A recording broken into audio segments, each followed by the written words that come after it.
Welcome to Fanfiction Audiobook. Marvel, I'm just the Supreme Master's sidekick. Chapter 01 Dawn and number 039, T. Be nervous, he and number 039, S. just a follower. Captain, are you sure we're in the right place? Shut up, you idiot. How many times have I told you, you are not allowed to question His Excellency's orders? But this place is even more dilapidated than my grandma's attic. Can't you just be quiet for a minute? In the dilapidated corridor, 5 people dressed in black robes, their faces obscured, were moving stealthily forward. The guy at the back of the line would occasionally utter a few complaints, which annoyed the captain at the front. They had circled around here countless times, yet they still couldn't find the right door. Each time they nervously opened the wooden door, behind it lay either bizarre monsters or troublesome mechanisms and traps. The worst part is that the corridor seems to have no end. No matter how far or how long you walk, it always feels like you're standing still. What do you guys think of this one?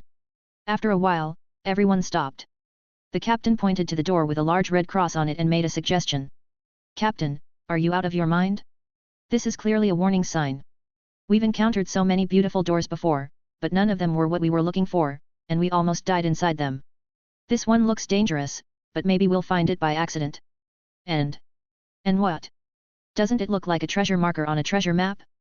Given the perverse tastes of the people who built this place, I feel it's quite possible. Oh, Captain, you're so clever. I never thought of that. That's why I say you're stupid.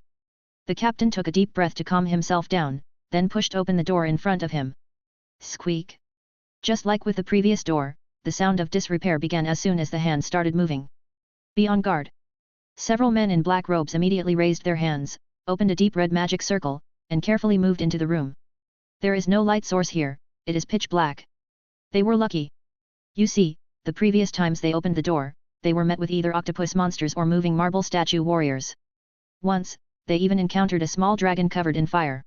Although I had rested for a short time, I could still smell a burnt smell on myself. Humph, so that's why it wasn't working. Turns out it's some old-fashioned trick. Finding that the torches wouldn't light, the captain fumbled around on the wall for a bit, then chuckled contemptuously, having already detected the spell attached to the wall. He conjured a spark in his hand, muttered incantations, and embedded it into the wall the instant the spark exploded. The fiery red veins immediately appeared, extending in all directions like roads. To be precise, they extended towards the locations of the torches on the 4 walls. With a whoosh, the room was instantly illuminated. However, the group did not let their guard down. They had encountered too many traps, and they couldn't be sure if an unexpected event would occur at any moment. An old mahogany table stood in the center, taking up almost a third of the space. Behind the chairs on either side of the table were large, tall bookshelves, piled high with countless paper magic books, documents, and papers. Seeing the diamond-shaped pendant on his chest flashing, the captain knew that heaven rewards those who persevere, and they had finally found the right place. The pendant was distributed by the Venerable One to guide them.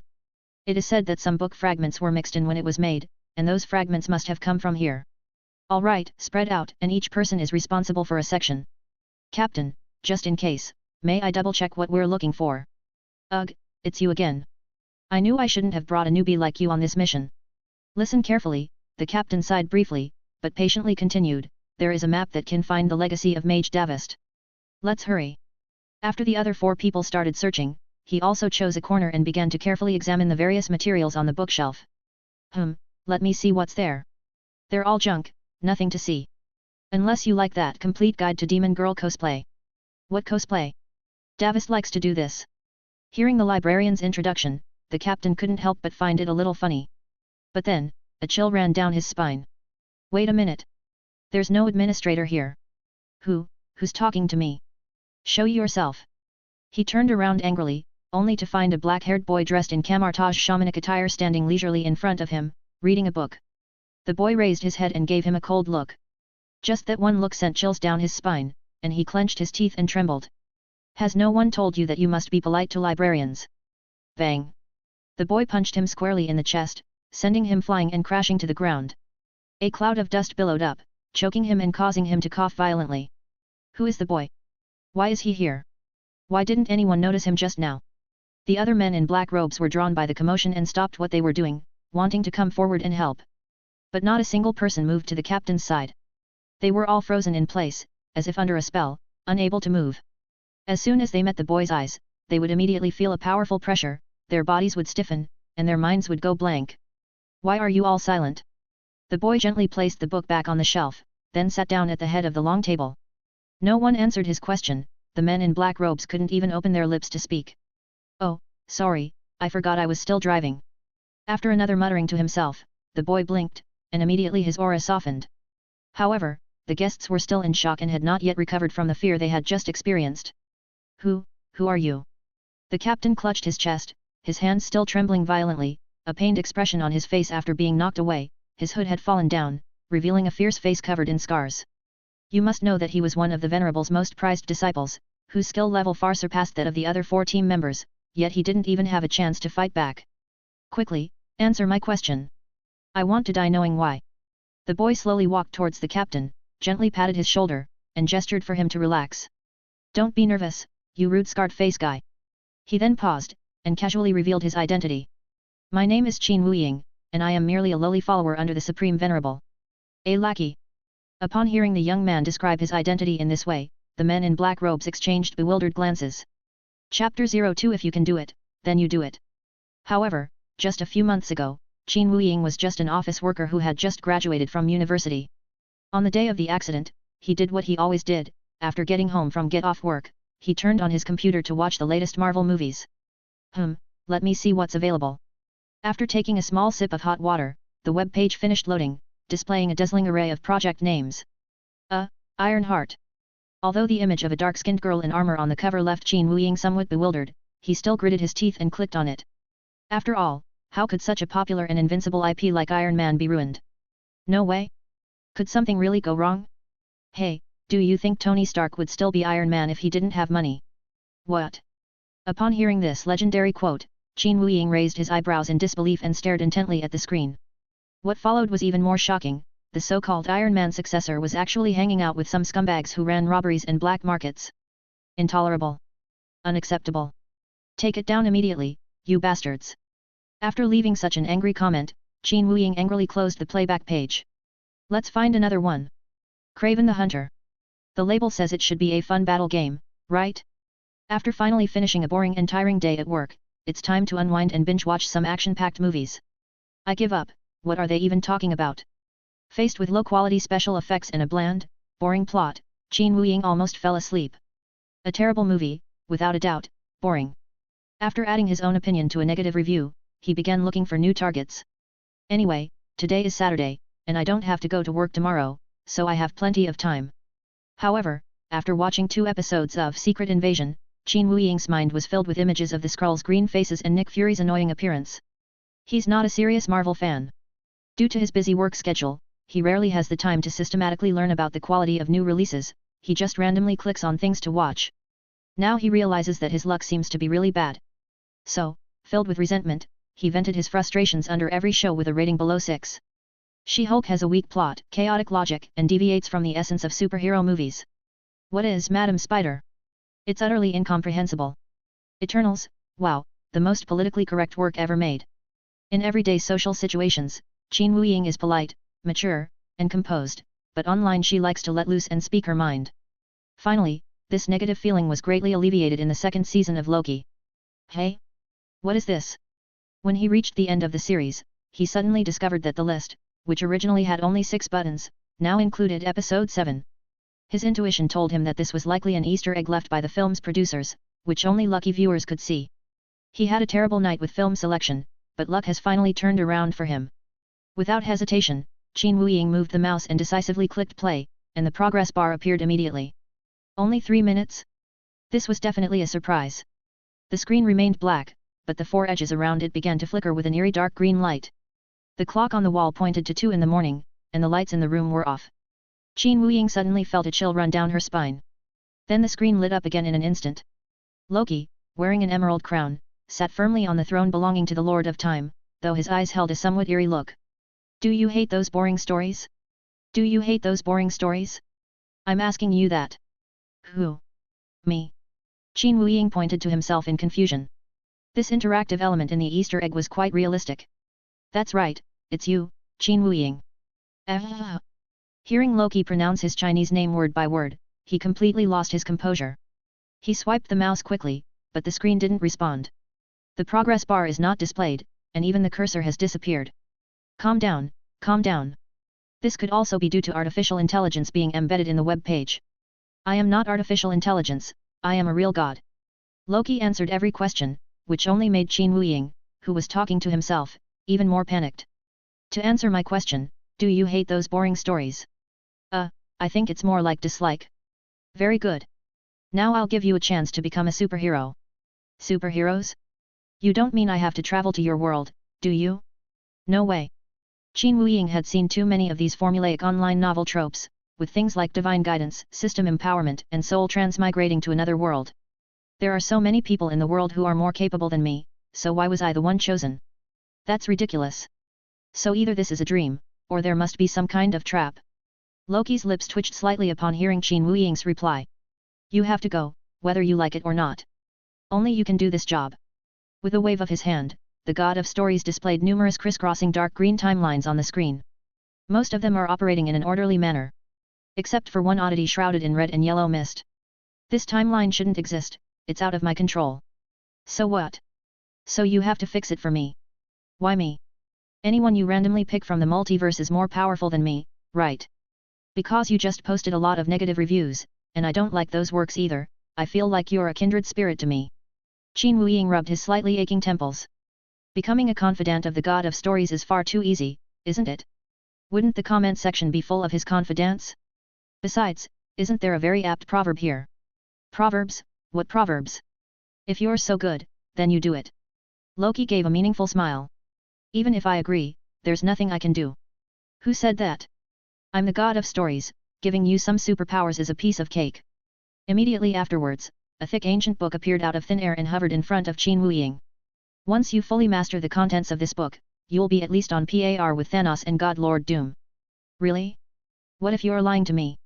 Where is he? Some time later, the screen returned to its original state, and the number of episodes was reduced from 7 to 6. This is utterly baffling. While complaining, Qin Wuying opened the newbie gift pack given by Loki, wanting to see what secrets were inside. Holy crap! Not a single word. Chapter 03 ISN and number 039, T. Tony Stark? I've definitely been tricked. Qin Wuying muttered to himself. He couldn't believe that he could possibly compete with those superheroes with just a blank notebook. The book in front of me exudes an ancient feel, with exquisite patterns and carvings on the cover, and a sapphire set in the very center. It's a pity it doesn't say Death Note on it, otherwise it would definitely be a useful tool. Wait, wasn't I supposed to be transported to another world? Where's the portal? Before he could finish speaking, Qin Wuying felt a strong suction force pulling him into the computer screen. That's a terrible way to do it, just like Sadeko. Sorry, I was too busy and forgot to send it to you. Loki's slightly apologetic words rang in his ears, but Qin Wuying felt that the god of stories was definitely chuckling to himself. After a blinding flash of white light, he slowly opened his eyes. The whistling wind and the birds flying past him were both reminders of Qin Wuying's presence. He is currently hundreds of meters in the air and is falling rapidly. Holy crap! Loki, are you even human? Is this even playable? After loudly complaining, Qin Wuying immediately realized that Loki was not human, but a god. This made him genuinely laugh. But there's no time to think about it now, otherwise the mission would be smashed to pieces before it even begins. After rapidly descending, Qin Wuying discovered that the area below him was the rooftop of a super building. As luck would have it, there was a very deep swimming pool on the rooftop. Even if it can't negate all the damage, at least it won't kill you from the fall, right? After all, this isn't his real world, it's a place where superpowers exist. Qin Wuying adjusted his posture as best he could and plunged into the pool. Thump! To onlookers, it was a mysterious black shadow that rushed straight down from the sky, then splashed water several meters high into the pool. Whew! After surfacing, Qin Wuying took deep breaths of the air in this world. A sweet perfume scent was the first thing to hit my nose. Wow, this is really great. The air quality here is absolutely top-notch. However, when he wiped the water from his eyes, he found himself sitting in front of a refined girl with brown hair and blue eyes. Because of the accident, the girl's swimsuit was completely soaked. For a few seconds, the two stared at each other, as if time had stood still. Pervert. There's a pervert. Hey, I'm not a pervert, please keep your voice down, girl. In an instant, 5 or 6 red dots appeared on Qin Wuying's chest. Several drones in the air had their guns locked onto him. If I ever see Loki in person, this matter will never be over until I demand 100 million yuan in compensation for emotional distress, Qin Wuying cursed silently in his heart. So, the game starts on hard mode? I surrender, don't shoot.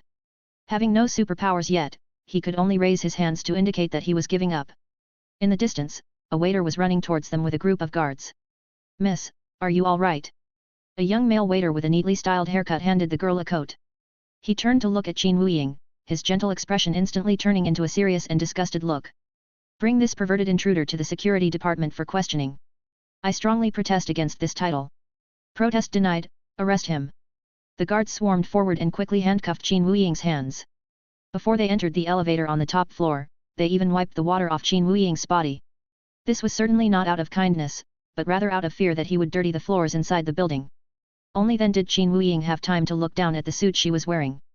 A close-fitting white tank top and faded blue trousers that weren't very flattering. Did I go to the wrong place? I should be in San Andreas. Don't speak. A guard roughly elbowed him. Inside the scenic elevator, Qin Wuying quietly turned her head to observe the scenery outside. Everywhere you look there are tall buildings and the roads are crowded with all kinds of vehicles. It looks like the heart of a bustling city. Bite. As the elevator doors opened, he was shoved out and nearly fell to the ground. Two robots stepped forward and each took his left and right arms. The corridor was lined with identical robots on both sides, creating an eerie atmosphere. Hello? Do you have your own consciousness? The robots remained silent, but Qin Wuying clearly noticed that they were pulling on her even harder. After being led to a small room and seated, the robot turned and left. Across the table sat a man and a woman. They were dressed in suits and wearing devices that resembled communication equipment. Let's not waste any more time, sir. What is your purpose? I swear it was an accident. I didn't mean to see your young lady in her swimsuit. The female interrogator shook her head helplessly and looked at the male interrogator. Our question is, why did you hack into Stark Tower? Stark? Building? So, this is Mr. Tony Stark's company. Great, Qin Wuying thought. At least Iron Man isn't that unreasonable. This might be an opportunity to ask Iron Man for help. Please don't play dumb. The whole country knows that the company's boss now is Lord Ral Stark. Who are you talking about? Seeing Qin Wuying's puzzled expression, the two interrogators sighed in unison, deciding that there was no need to continue. All right, you guys take care of this person. The female interrogator spoke into the communicator, and a received response came from the other end. No, I really don't know. You can give me a lie detector test. In desperation, Qin Wuying roared to try and create an opportunity for himself. Wait, I have a problem here. The male interrogator patted his female partner on the shoulder, signaling a pause.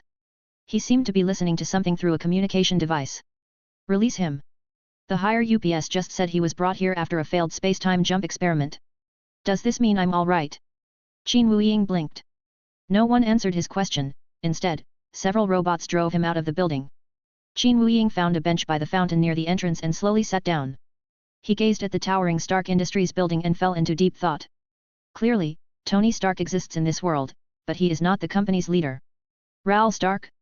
I've never heard of that name before. Just then, Qin Wuying's hand suddenly emitted a faint blue light. He instinctively opened his hand, and then the heavy ancient book that Loki had given him appeared out of thin air in his palm. I had completely forgotten about this.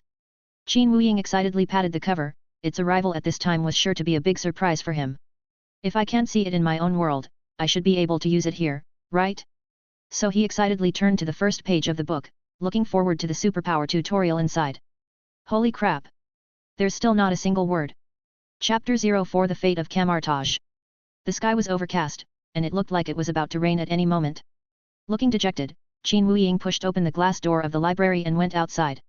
He has been searching here for a whole week, but still has found nothing. Even worse, he didn't have an identity document called an ID card, which severely limited his access to food and accommodation. Boss, 2 hot dog buns, please. Only in small street-side shops like the one in front of me will the shopkeepers not ask me to check my identity. Fortunately, Loki didn't go too far and deposited a certain amount of money into Qin Wuying's personal account in advance. If you don't have an ID card, how does your account function? Qin Wuying found it somewhat amusing. Furthermore, all transactions in the city now rely on the online system developed by Stark Industries, and almost no one continues to use cash. Sir, you look somewhat familiar. Just as Qin Wuying was sitting in a chair in the shop, munching on bread, the shop owner suddenly said this. Really? I bought cookies from you yesterday too. I don't recall that, but look, the shop owner pointed to the television. You look exactly like the person up there. Qin Wuying shifted her gaze from the food in her hand to the emergency program that was being broadcast. Repeated. Here is a bounty notice. Beneath the large red characters for fugitive was Qin Wuying's angular face. Me? A fugitive? Impossible. Even with eyes wide open, the host's words remained unchanged. This man, surnamed Qin, previously broke into Stark Tower and has escaped. A reward of 50,000 trading points will be given to anyone who reports him. Didn't Stark Industries already let us off the hook? Why are they now relentlessly attacking us? Moreover, the reward amount is ridiculously high. You should know that 2 hot dogs only cost 16 points. Wait a minute, doesn't that mean in the shop owner's eyes I'm just a walking 50,000? Qin Wuying slowly turned her head, only to meet the shop owner's guilty look. Since I've made 2 purchases, will you report me? No, please rest assured, my most valued customers are repeat customers. The chubby shop owner chuckled sheepishly while rapidly tapping the screen of the cash register computer with his right hand. So what are you clicking right now? Emergency call. No, please don't worry, I'm just checking today's bills. It was autumn, but the shop was inexplicably hot, and large beads of sweat rolled down the shop owner's face.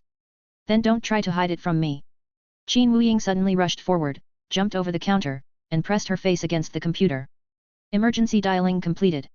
Your coordinates will be sent to the Yude City Police Department and Stark Security Department. A female voice, generated by artificial intelligence, emotionlessly recounted the actions that had just been performed. No, please don't worry, sir. It's just talking nonsense. I'll teach it a lesson right away. As he spoke, the shop owner stretched out his finger, ready to press the power button. Smack! A few drops of sweat landed on the screen, reflecting Qin Wuying's tightly furrowed brows. The two looked at each other simultaneously and blinked. Don't kill me, wah-ah-ah-ah-ah-ah. The shop owner panicked and used his slightly overweight body to shove Qin Wuying aside, then fled through the back door. Hey! Stop running around like that. I need to get out of here too. Qin Wuying quickly followed, wanting to slip away through the back door like the shop owner. Just a few seconds later, the door was locked from the outside. What? The door can't be opened from this side. His current mood is no less anxious and frustrated than that of a gamer who spends ages trying to find their way around only to discover that the door can't be opened. Left with no other choice, he broke down the front door and randomly chose a direction to escape in. However, after running for only a few minutes, the sirens of the police patrol team came from behind. A feeling of despair welled up within me. Having lived in this city for a short time, he understood very well that everything here was controlled by the Stark Group. Whether it's municipal affairs, public security, or various information about citizens. Escaping their pursuit was virtually impossible. Qin Wuying consciously walked through the busy streets and distanced herself from the patrol team. They must escape the pursuit before the drone swarm arrives. On his very first day in this world, he experienced firsthand the power of these technological creations. Phew! I should have shaken them off now. After many twists and turns, he finally ran into a secluded alley. Qin Wuying hid in the shadows, listening to the patrol's movements as they receded into the distance. Hey, who the hell are you? Before we could even catch our breath, new dangers emerged. It was only then that Qin Wuying realized that besides himself, there were 3 other people in the alley who were wearing black robes and whose faces were not visible. One of them questioned him, while simultaneously conjuring a small red magic circle in his hand. He looks like an ordinary person. Kill him to avoid future trouble. Another man in black robes coldly gave orders to his companion. Seeing this, Qin Wuying quickly took out the heavy ancient book from his cheap backpack, opened it, and pointed it at the 3 of them. This is an ancient artifact called the Wordless Oracle. Once activated, it can separate your heads from your bodies. I've never heard of it, but it doesn't look fake. The exquisite cover design, intricate magical patterns, and the rare blue gem at the very center stunned the man in black robes. They didn't completely believe it, but they dared not act rashly. Bang, bang bang. Just as the 3 hesitated, a steel whip came down from the sky and struck them hard on the back of the head. They then collapsed to the ground. It was unclear whether they had fainted or died. A black man dressed in dark green clothes, wearing magic boots, and with dreadlocks descended from the sky and landed in front of Qin Wuying. Modu. The black man frowned, a hint of disbelief in his eyes. You actually know me. Qin Wuying did indeed know Mordo. He had seen him in several movies and comic book commentaries, and knew that Mordo was stubborn and inflexible, and often didn't get along with Doctor Strange. I understand. Upon noticing the ancient book Qin Wuying was holding, Modu suddenly smiled with relief. What do you know? You are the important fugitive that the Supreme Being mentioned. I swear this is a misunderstanding, I really didn't break the law. Whether it's a misunderstanding or not, get up and get yourself ready. I'm taking you somewhere. Modu's smile was neither particularly kind nor malicious. Qin Wuying noticed that the other party kept examining his treasure, so he thought that perhaps the mage could unlock the secrets of the wordless book. To put it another way, given his current strength, wherever Mordo tells him to go, he can only go. Venerable Modu, may I ask where we are going? What do you think? It's naturally the stronghold of mages. Mordo grabbed Qin Wuying's arm tightly and used the super-strong jumping power of his magic boots to leap into the air. The scenery of Camartage gradually appeared in Qin Wuying's mind and was about to unfold before his eyes. Chapter 5 U and number 039, VE got it wrong. The ancient and solemn architectural style, the elegant yet unpretentious decorations, and the faint fragrance of grass and trees in the air. Without a doubt, this is Camartage. Stepping onto the temporary platform created by the magic boots, Qin Wuying followed Mordo and slowly landed on the ground. Having experienced the fall during his time travel, he is now somewhat indifferent to being at high altitudes. Mr. Mordo, Mr. Qin, you must be tired from your journey. His Holiness has been waiting for you for a long time. At the main entrance, several monks dressed in simple clothes came forward to greet us. Seeing this, Qin Wuying was a little puzzled. Wasn't I supposed to be a fugitive? Why is Camartage so polite to bad guys? However, Mordo's grip on his arm did not loosen. As you enter Camartage, you'll find yourself surrounded by exotic plants and flowers, and occasionally you might spot people meditating or practicing magic. Do not look around without His Excellency's permission. Don't I even have the right to use my eyes? Everything here is a secret of Camartage, and you are an outsider. Remember that. What an annoying guy, Qin Wuying thought to himself. No wonder Doctor Strange never liked you. Before long, the two arrived at a spacious and bright courtyard, where a group of people were training on how to open a teleportation portal.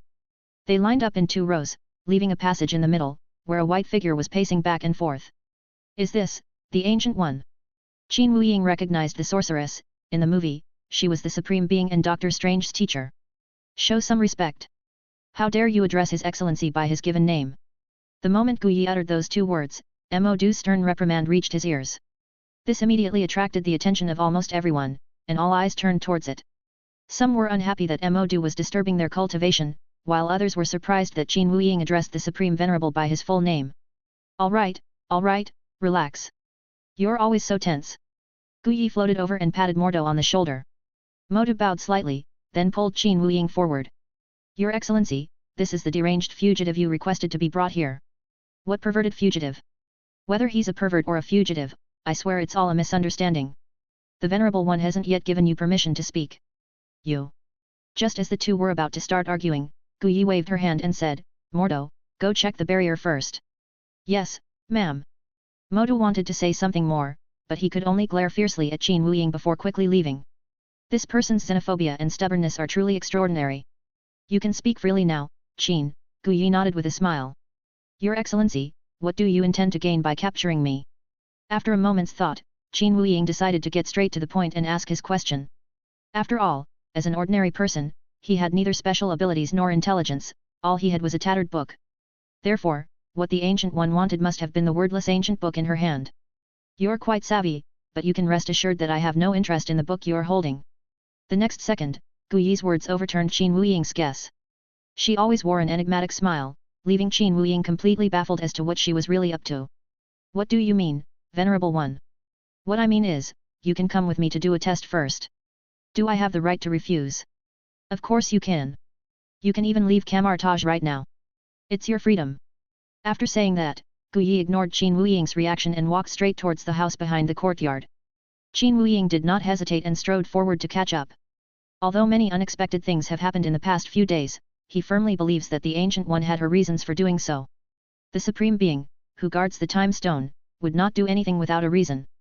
As soon as he entered, the faint scent of incense wafted into Qin Wuying's nostrils, instantly clearing his mind more effective than any coffee or tea. On the wooden table in the center of the room sat a non-luminous crystal ball. With tests and crystal balls all set up, are you perhaps a tarot reader? Ha ha ha ha, Gu Yi's hearty laughter was completely different from before. You're the first person to say that. Qin Wuying scratched his head sheepishly, only mentioning the first possibility that came to mind. This is for testing your magical abilities. Just place your hands on it, and we can tell you your potential to become a mage. Oh. Qin Wuying was startled. Was this finally about to happen?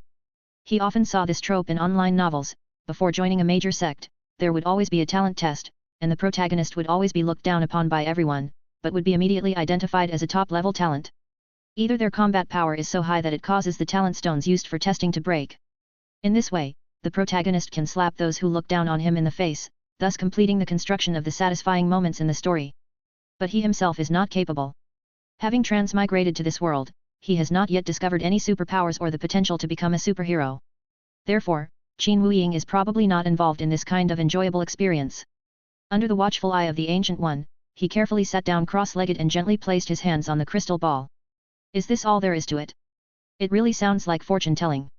The crystal ball's originally dim core gradually brightened, revealing a sky-blue light through its outer shell. While something is better than nothing, the blue quality is too low.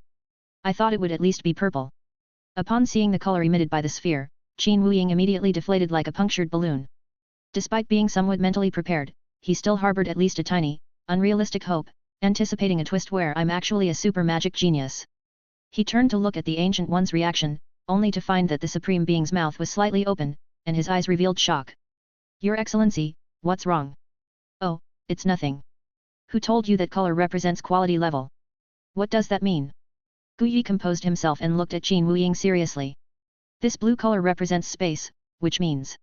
So that means... Qin Wuying's heart pounded wildly, hoping that Gu Yi would quickly reveal the conclusion. That means your power comes from the Infinity Stones, just like the Eye of Agamotto. Now it was Qin Wuying's turn to be dumbfounded. He knew about the Infinity Stones. It was said that there were 6 in the world, and vision, for example, possessed abilities granted by the stones. Does that mean I have an extraordinary talent? Venerable One, you must have made a mistake, right? If there is such a powerful source of power, then what are the hardships I have endured these past few days? Chapter 06 The Eyes of the Underworld. You don't seem very confident. Although Gu Yi was somewhat surprised by the test results, she quickly regained her usual composure. Anyone would feel disheartened after being bullied for so many days. Qin Wuying said indignantly. That's true, you must have gone through a lot of hardships to come into this world. The Supreme Venerable One spoke very calmly, uttering a statement that greatly shocked Qin Wuying. Do you know who I am? I don't know, but the Eye of Agamotto can see it. Only then did Qin Wuying notice that the Ancient One was wearing the artifact that housed the time stone on her chest. Normally, you wouldn't bring it out, right? You're right. But these past few days have been different, I need its guidance. Besides you, there's a very special newcomer who just joined. Gu Yi pointed to the practice field outside the door. Placing the wordless book on the table, Qin Wuying slowly walked out of the room, standing behind Gu Yi, observing the mage's training from the steps. For mages, opening a portal using a slingshot is considered a fundamental skill. But amidst the opening and closing of portals, there was one person who stood out from the crowd. His hair and beard were very long, and he had to adjust his bangs with his hands from time to time so that they wouldn't cover his eyes. Moreover, his magical skills seemed utterly terrible, and the sling ring did not react at all on his hand. Worse still, his hands appeared to be severely injured, trembling incessantly and unable to maintain a relatively stable posture. If it were someone else, they might consider this person to be the lowest quality mage. But Qin Wuying, who had seen many Marvel works, knew that this was none other than Stephen Strange. Doctor Strange, what a coincidence! At this time, Doctor Strange had just entered Camartage and did not yet possess the supernatural powers he would later have. My purpose in coming here is only to treat my hands for now. Go and say hello to him, I think you two will get along. The Ancient One gently pushed Qin Wuying's back, instantly teleporting him to Strange's side. Hello. Qin Wuying waved in front of Strange, but the other party ignored him. Strange was determined to learn how to open a portal, and he kept drawing circles in the air with his hands, but no matter what he did, he could only produce a few sparks. Just as Qin Wuying was about to continue the conversation, a series of hurried footsteps approached.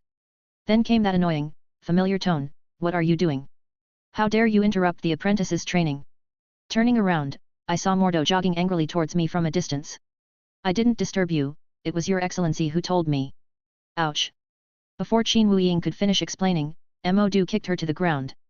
Modu pulled out a steel whip and pressed it against Qin Wuying's throat, clearly intending to kill him on the spot. Who gave you permission to lay a hand on me? You're getting more and more impatient, Mordo. Seeing this, Gu Yi walked down the steps one by one and asked Modu to stop. Your excellency, this person has a terrible reputation and behaves badly. As an outsider, he has also spied on our secrets. He must be eliminated immediately. Who says he's an outsider? All the mages in the room were stunned, and they all looked at the Ancient One, Mordo, and Qin Wuying lying on the ground. Clearly, the the Supreme Being's sudden increase in volume startled them. I don't understand what your excellency means. Mordo was somewhat taken aback, and loosened his grip on the steel whip slightly. From today onwards, Qin is officially a member of Kamartaj. But, this doesn't go against tradition. Tradition? You mean that test? Mordo, you're just a purple quality mage, while Qin's power far surpasses yours. No, that can't be. For many years since the founding of Kamartaj, hundreds of mages have guarded this place, among whom only a very few possess purple quality. Mordo simply did not believe that someone like Qin Wuying could defeat him. However, the words of the Venerable One are always the most authoritative, and since the Ancient One has spoken, he cannot disobey. There was no other way but to retrieve the weapons. Mordo looked at Qin Wuying, impatiently reaching out to help him up. However, he suddenly realized that his whole body was stiff and he could not move. A deep-seated fear of nothingness and darkness, like vines, slowly coils around the body, accompanied by a bone-chilling cold. Mordo? Do you intend to disobey me?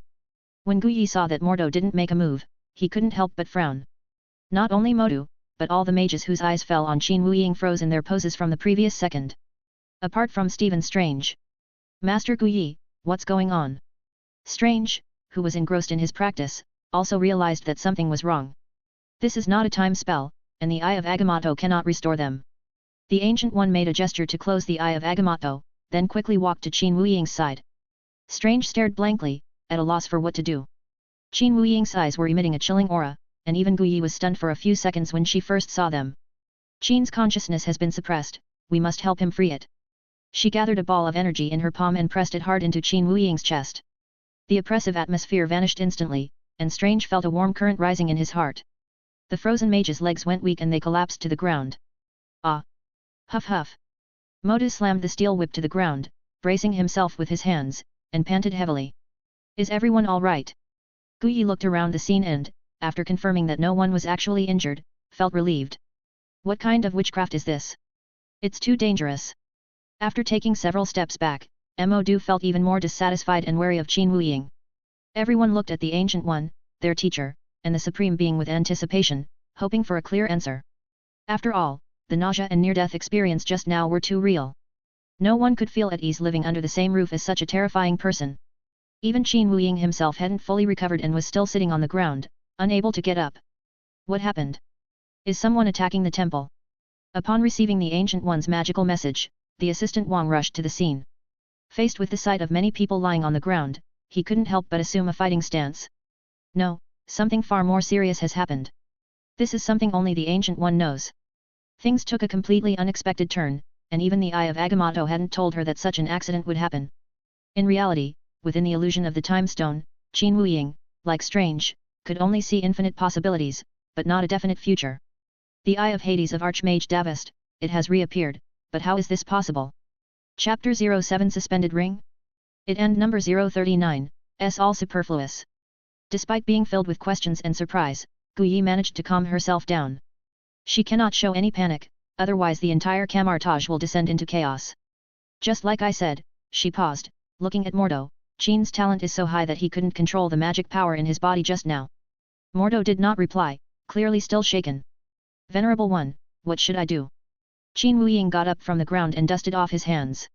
Let's learn some basics first, then go on a short trip for a few minutes. Travel, tourism. That's right, Stephen, you're coming along too. The Ancient One casually opened a portal beside her and pushed Qin Wuying and Strange, who were still in a daze, inside. The rest of you can practice as usual. Don't panic, I'm here. The group exchanged bewildered glances, they hadn't seen such a formidable newcomer in a long time. However, since the Venerable One had already spoken, no one could explicitly express doubt or opposition, so everyone resumed their training. Mordo? Now, please go and instruct combat training at another location. Do you understand? Ah? Yes, yes, Your Excellency. Mordo snapped out of his daze, bowed slightly, and turned to leave. After arranging everyone's actions, the Ancient One also stepped into the portal she had just used. The two people in front of her, Strange and Qin Wuying, had a thin layer of snow on their eyebrows and bodies. Your Excellency, you have finally arrived. We were all freezing to death. Qin Wuying looked at the cowering Strange and couldn't help but complain. Where exactly is this place? Strange kept patting his shoulders, trying to warm himself up a little. Upon seeing this, Guyi smiled slightly. This is Mount Hellister, one of the highest altitude areas in the world. Staying here for even a short while will surely lead to death. It's very, very beautiful, but very cold. Strange was already shivering. Qin Wuying had a bad feeling. Just now, he remembered the origin of this scene. In order to force Dr. Strange to quickly get into the zone and successfully open the portal, the Ancient One threw him onto a high mountain. How come I'm here now? Venerable One, what should we do next? Venerable One? Venerable One, where are you? Grabbing Strange's clothes, Qin Wuying turned around abruptly and found the Ancient One standing at the portal entrance, making a bye-bye gesture to them. Oh, no, no, no, no. Strange stumbled forward, trying to catch up, but fell headfirst to the ground. Qin Wuying quickly stepped forward and helped Strange up. It seems we can only go back if you learn how to open a portal. Why does it have to be me? Can't you?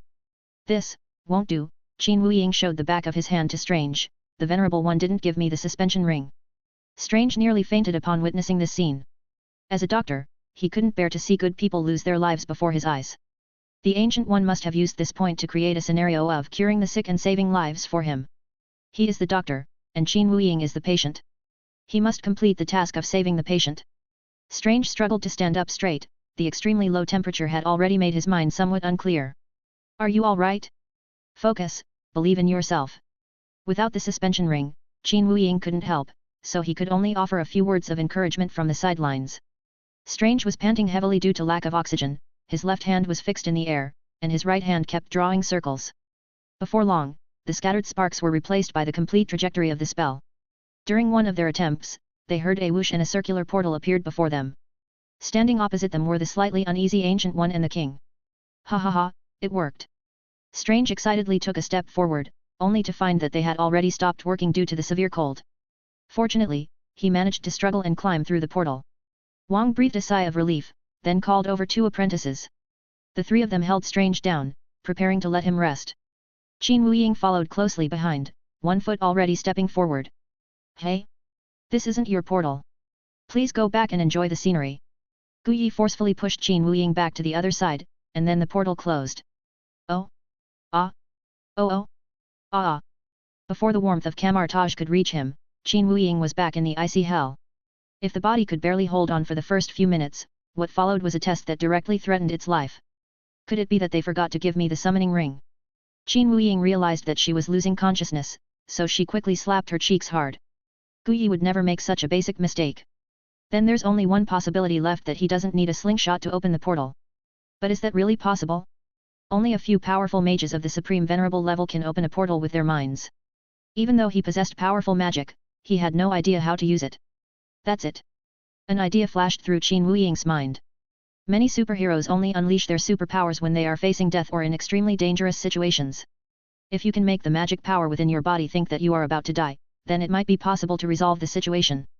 Unlike the more gradual effects of low temperature and oxygen deficiency on a snow-capped mountain, we need something more stimulating and direct.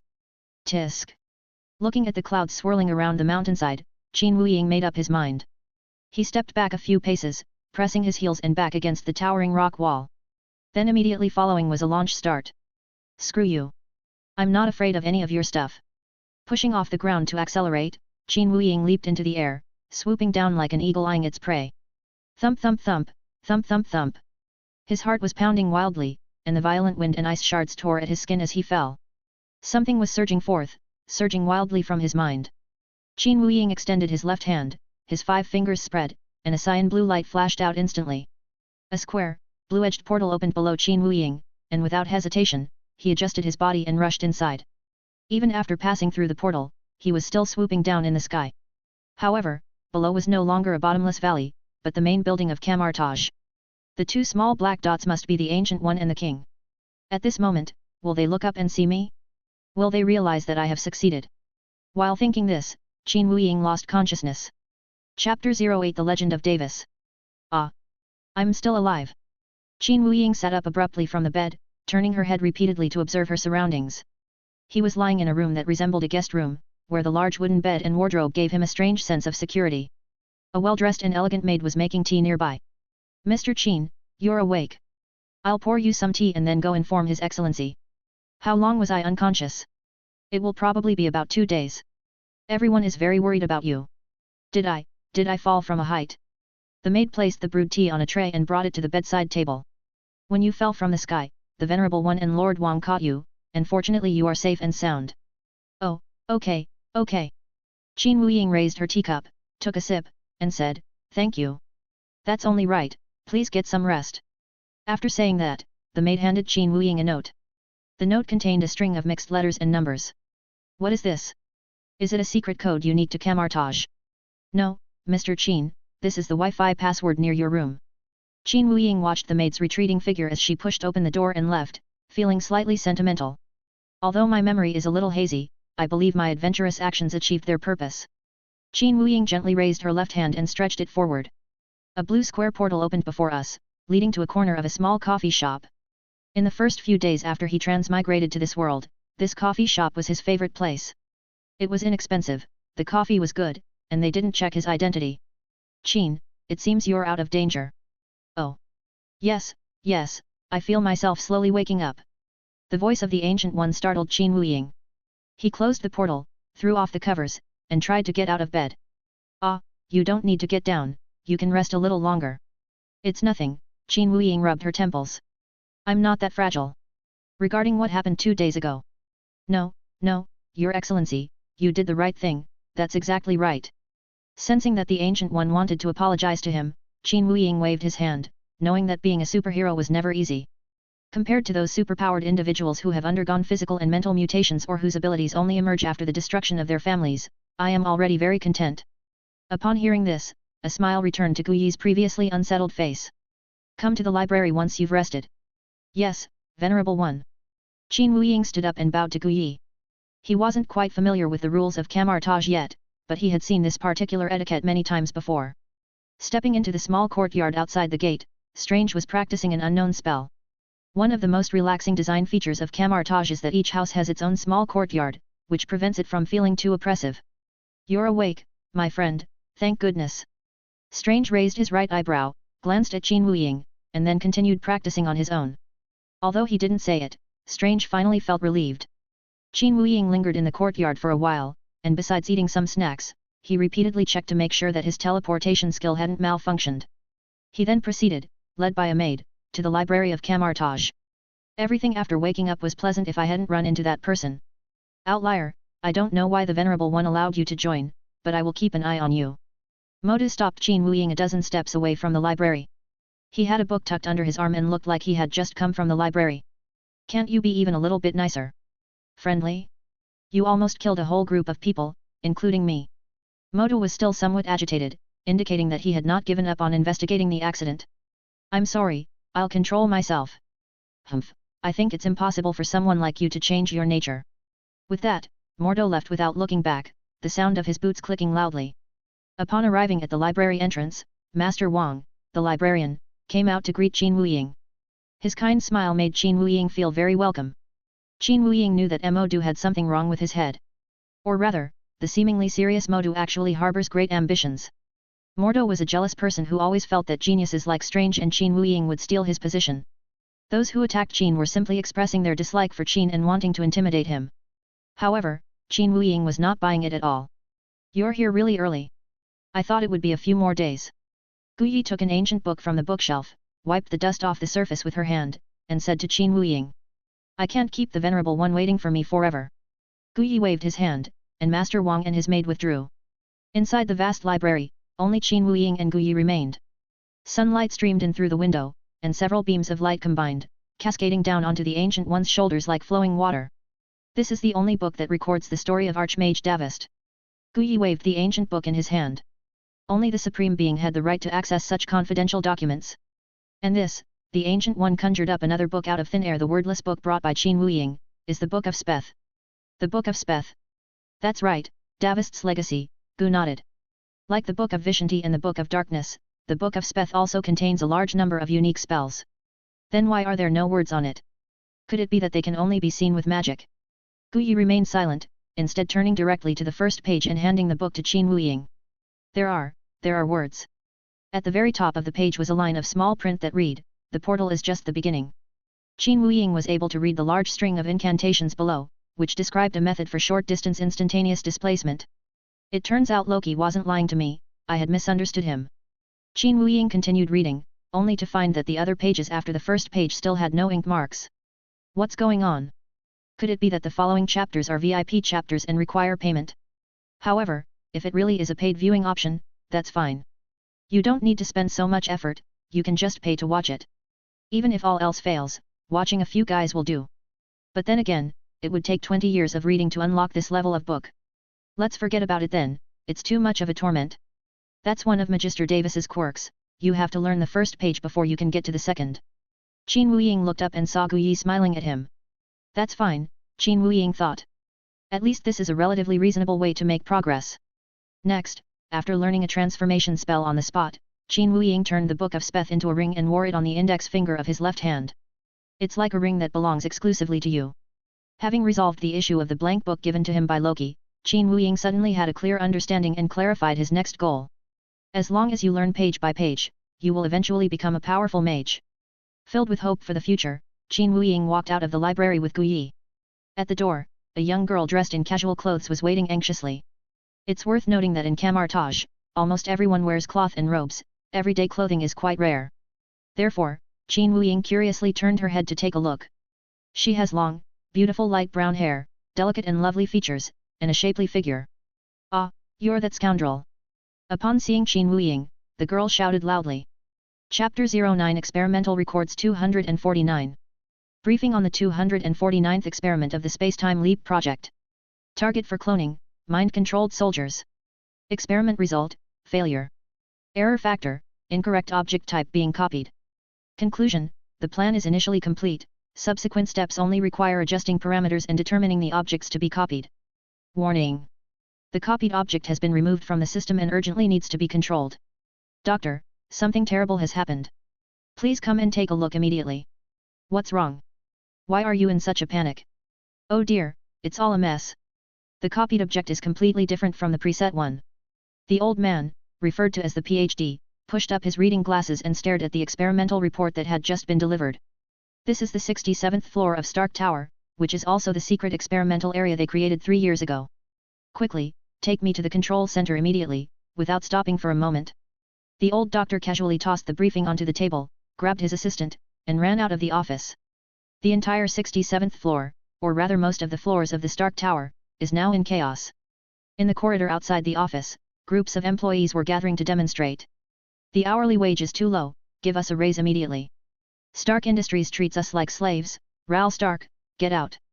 The risk of death from overwork is too high, we demand a reduction in working hours. They lined up in 2 rows, chanting slogans in unison, and marched toward the main office on the 67th floor. This scene can be seen on almost every floor at this moment. All of this was due to the failure of the 249th experiment. The parameters in the experiment deviated, making the experimental subjects completely uncontrollable. Let me guess, have you guys turned into a troublesome guy?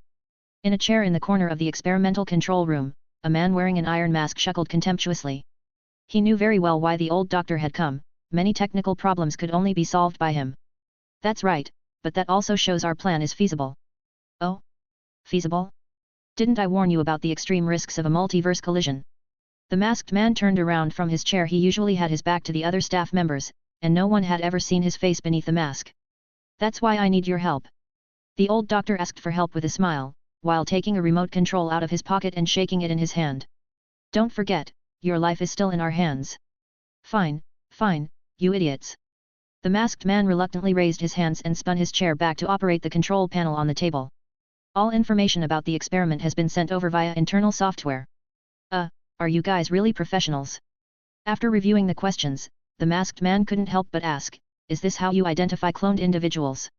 The supplementary description section reads, bald head, thick eyebrows, small mustache, pointed chin. No problem, the old doctor said, scratching his already sparse white hair. Anyway, the auxiliary description is just to enhance stability, not to actually determine anything.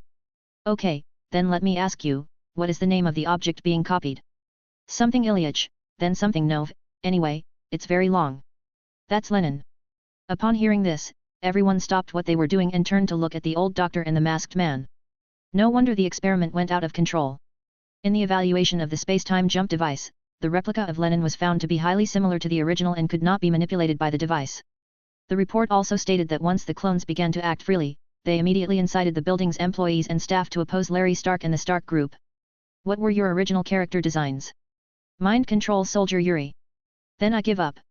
The masked man held his forehead and let out 2 bitter laughs. Ever since he stepped down from his position, none of the company's experiments had gone smoothly. However, Larry Stark was hesitant to let him directly participate in key tasks. Only a mess like this would be pushed onto him to handle. It's very easy to solve, just create a system patch for the device. Once he focused his attention, the masked man ignored the old doctor and the noise outside the central control room and concentrated on coding. By that evening, the chaos at Stark Industries had finally come to an end. The time-space jump device retrieved the clone of Lenin. Meanwhile, Lars Stark promised to increase benefits, thus appeasing the employees. If what you're saying is true, then we're in big trouble. After listening to the girl's account of the entire experiment, Guyi frowned slightly. Aren't you the one I saw on the roof of Stark Tower? Qin Wuying recalled the scene when he first met this girl and couldn't help but feel a little embarrassed. This is Lucy Stark, Ral Stark's daughter. And this is Qin Wuying, a new sorcerer member of Camartage. Guyi noticed that the two seemed to be at odds, so she took the initiative to introduce them. This gentleman isn't very polite, is he? Lucy was still a little upset about the incident where her privacy was violated last time. Since you're Ralph's daughter, why are you helping us? I just can't stand the things he does. Don't get me wrong, I don't care about you, I just want to confirm whether you're friend or foe. That's why I said you don't know how to respect people. Lucy shook her hair and angrily turned her head away. All right, there's no need to argue about this. Guyi chuckled, putting one arm around someone's shoulder. There are still important tasks waiting for you, don't hold a grudge. In Guyi's eyes, the bickering between the two young people was just like that of children. Unless she stops treating me like some kind of thug. Out of respect for the Venerable One, perhaps we can observe your behavior for the time being and decide whether to respect you. In the end, Lucy showed some concessions, she was still able to distinguish between what was important and what was urgent. Since that's the case, then I apologize to you, although I really didn't mean it, Qin Wuying replied, lowering his head. After Lucy left, Camartage entered a period of unusually busy activity. Stark Industries' space-time travel project could undoubtedly break down the barriers between universes. That would be a significant disaster for both the real world and the magical world. Even a mere space-time rift could attract many malicious individuals and even trigger a crisis of cosmic annihilation. Before Qin Wuying can correct this timeline, he must solve this major problem.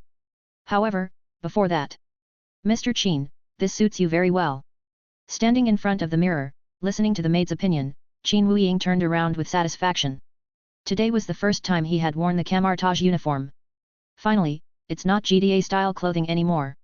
How can a good protagonist in a story not have a cool battle outfit? Mr. Qin, the combat training arranged for you by the Venerable One is about to begin, so please do not watch it. Ah? Okay, coming right away. The maid finally couldn't help but urge Qin Wuying to stop staring blankly at the mirror. After straightening his clothes, Qin Wuying headed straight to the training ground, where he would be conducting his first combat simulation. Holy crap, you're my opponent. Chapter 10 My flash has no cooldown. Looking at the menacing Modu in front of him, Qin Wuying swallowed hard. From the first moment he met the black guy had a lot of opinions about him. Even though this black guy speaks the same language, Mordo will likely use this opportunity to make things difficult for him on the training field. Looking around, there were quite a few monks who had come to watch. Aside from their curiosity about the new member Qin Wuying, most people wanted to learn Modu's combat skills. After all, Mordo is a veteran and outstanding member of Camartage. If you get distracted before the battle even begins, you're dead. As the sound of something cutting through the air grew louder, a long sword made of a special metal flew towards Qin Wuying in an instant. Damn it, do you want me dead? Qin Wuying dodged in a flash, then turned around, grabbed the sword hilt in midair, and snatched the sword from his hand. Mordo grinned, as a mage, the first thing you need to do is choose the right magical artifacts. This is what you call selection? You're just planning to ambush me. You're still a beginner. You have to use whatever I tell you to use. And what about you? I'll use this. After drawing his own magical steel whip from his back, Mordo's expression became even more smug. What's most frustrating is that you can't change your opponent in this battle. It is said that Guyi specifically requested Modu to train Qin Wuying. Qin Wuying couldn't figure out what the Ancient One's intentions were, he felt that these powerful sorcerers were always mysterious. He held his sword in front of him, watching Mordo warily as he looked at him, who was eager to make a move. Alright, newbie, listen to me. I'll count to 3, and then we'll begin, understand?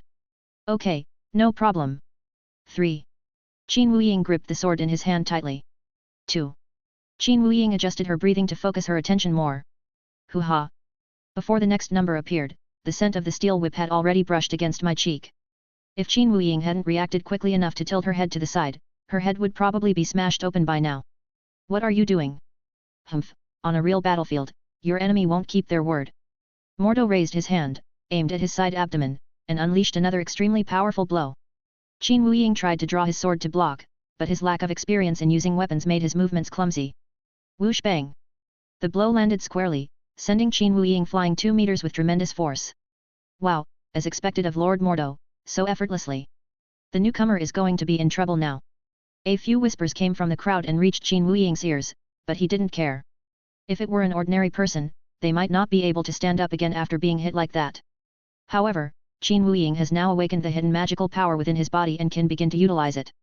He concentrated his energy in his legs, performed a large twist in the air, and then landed steadily on one knee. Don't ask why it's one knee, it's the essential pose for a hero landing. Looking up, Mordo was already in front of him again, ready to give chase.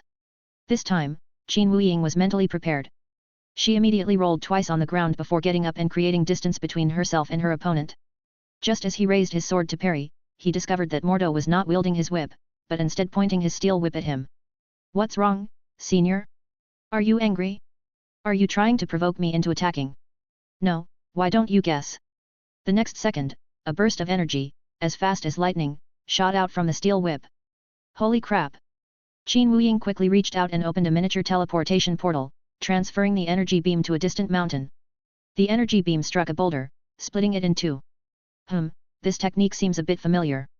Hey, this is Camartage, not Hogwarts. How could there be such an attack? What kind of place is that? I've never heard of it before. Although Mordo was a little confused, he did not stop what he was doing and continued to fire energy beams as before. As Qin Wuying jumped around and dodged, she thought to herself, this can't go on forever. I'll just keep letting him lead me by the nose.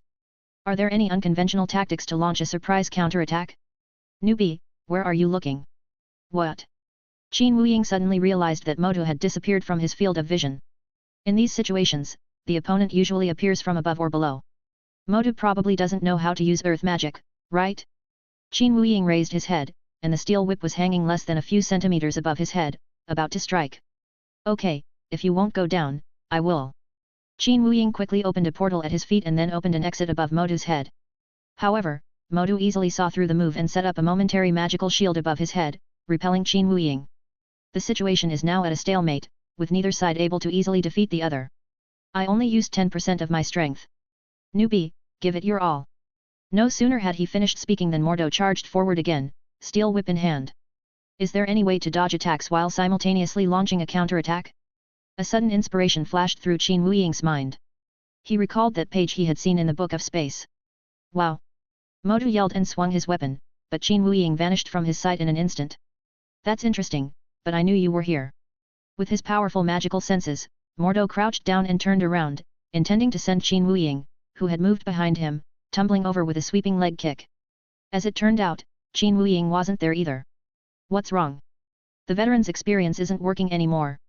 Upon hearing the sound, Mordo was startled, because the sound was coming from the front, which was now the back. By the time he realized what was happening, a long sword was already at his neck. Unfortunately, veteran. According to the rule of stopping when the point is reached, I win. How did you do that? If I tell you, then it won't be a secret.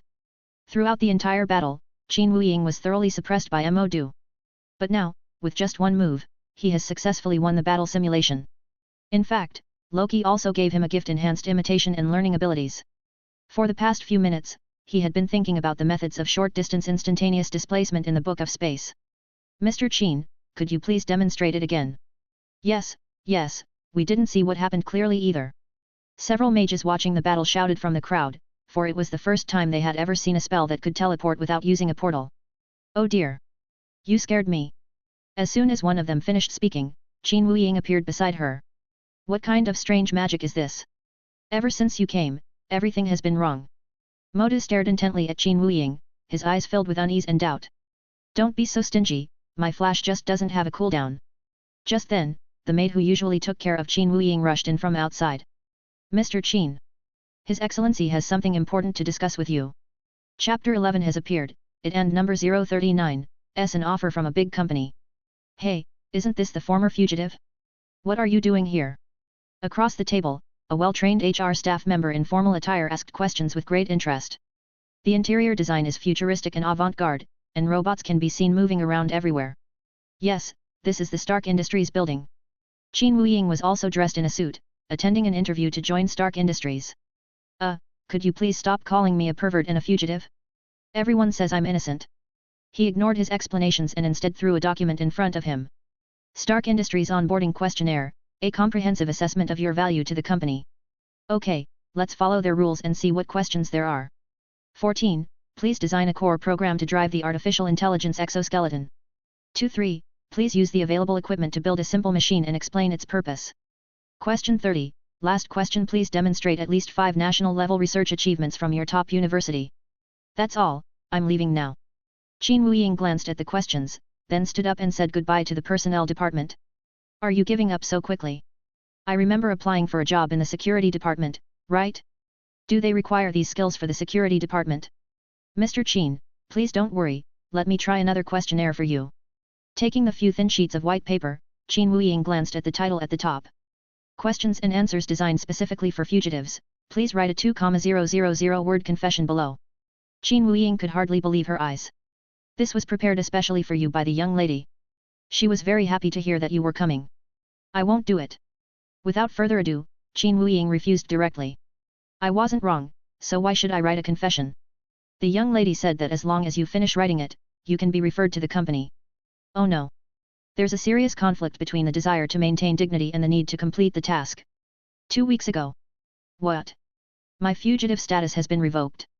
Sitting opposite Guyi, Qin Wuying was so incredulous he almost jumped up. That's not all, your personal information has also been entered into your ID card. As she spoke, Guyi conjured a New York City citizen ID card from her hand and handed it to Qin Wuying. That powerful? Is there a hacker in Camartage? Miss Lucy got all of this for you. Can I not take it? Qin Wuying was a little unhappy when he heard that it was Lucy Stark who had helped him. All right, take it now, otherwise you won't be able to do the next task. Qin Wuying sighed and put the ID card into his magic pocket. Then 3 days ago in the afternoon. In front of everyone, the Ancient One blasted Qin Wuying out of Camartage. Everyone believed that this was because Qin Wuying had secretly read a forbidden book that he shouldn't have. Today, Qin Wuying went straight to Stark Industries to participate in the security department's recruitment. After pacing back and forth in the room a few times, Qin Wuying made a decision that went against his principles. He slowly sat down at the table, picked up a pen with extreme reluctance, and wrote down his confession stroke by stroke on the white paper. Strangely, the language of this world was one I had never seen in my original world. But Qin Wuying could not only understand, but also speak and write fluently. It took him almost a full hour to finally put down his pen, his palms now sweaty. Ha ha ha ha, you're quite serious. A loud burst of laughter rang out. Qin Wuying was startled and looked up. In the interview room, only he and the female employee remained, and the female employee was scanning her face with a laser pointer. What is this? As the laser pulsed across her face, the female employee's unfamiliar face gradually transformed. Wow! You're Lucy Stark. Ha ha ha, quickly bring out your confession for us to see.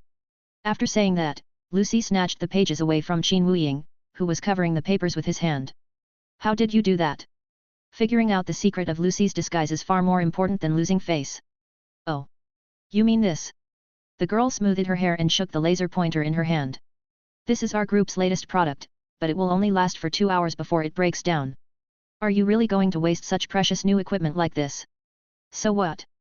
The entire group belongs to our family, so it's mine. Qin Wuying shook his head, unable to refute it. Are you satisfied now? Can I start work now? Of course, just come with me. After saying that, Lucy took out the contract she had prepared beforehand. After Qin Wuying finished signing, she grabbed Qin Wuying's arm. Walking inside Stark Tower again, Qin Wuying's mood was completely different from last time.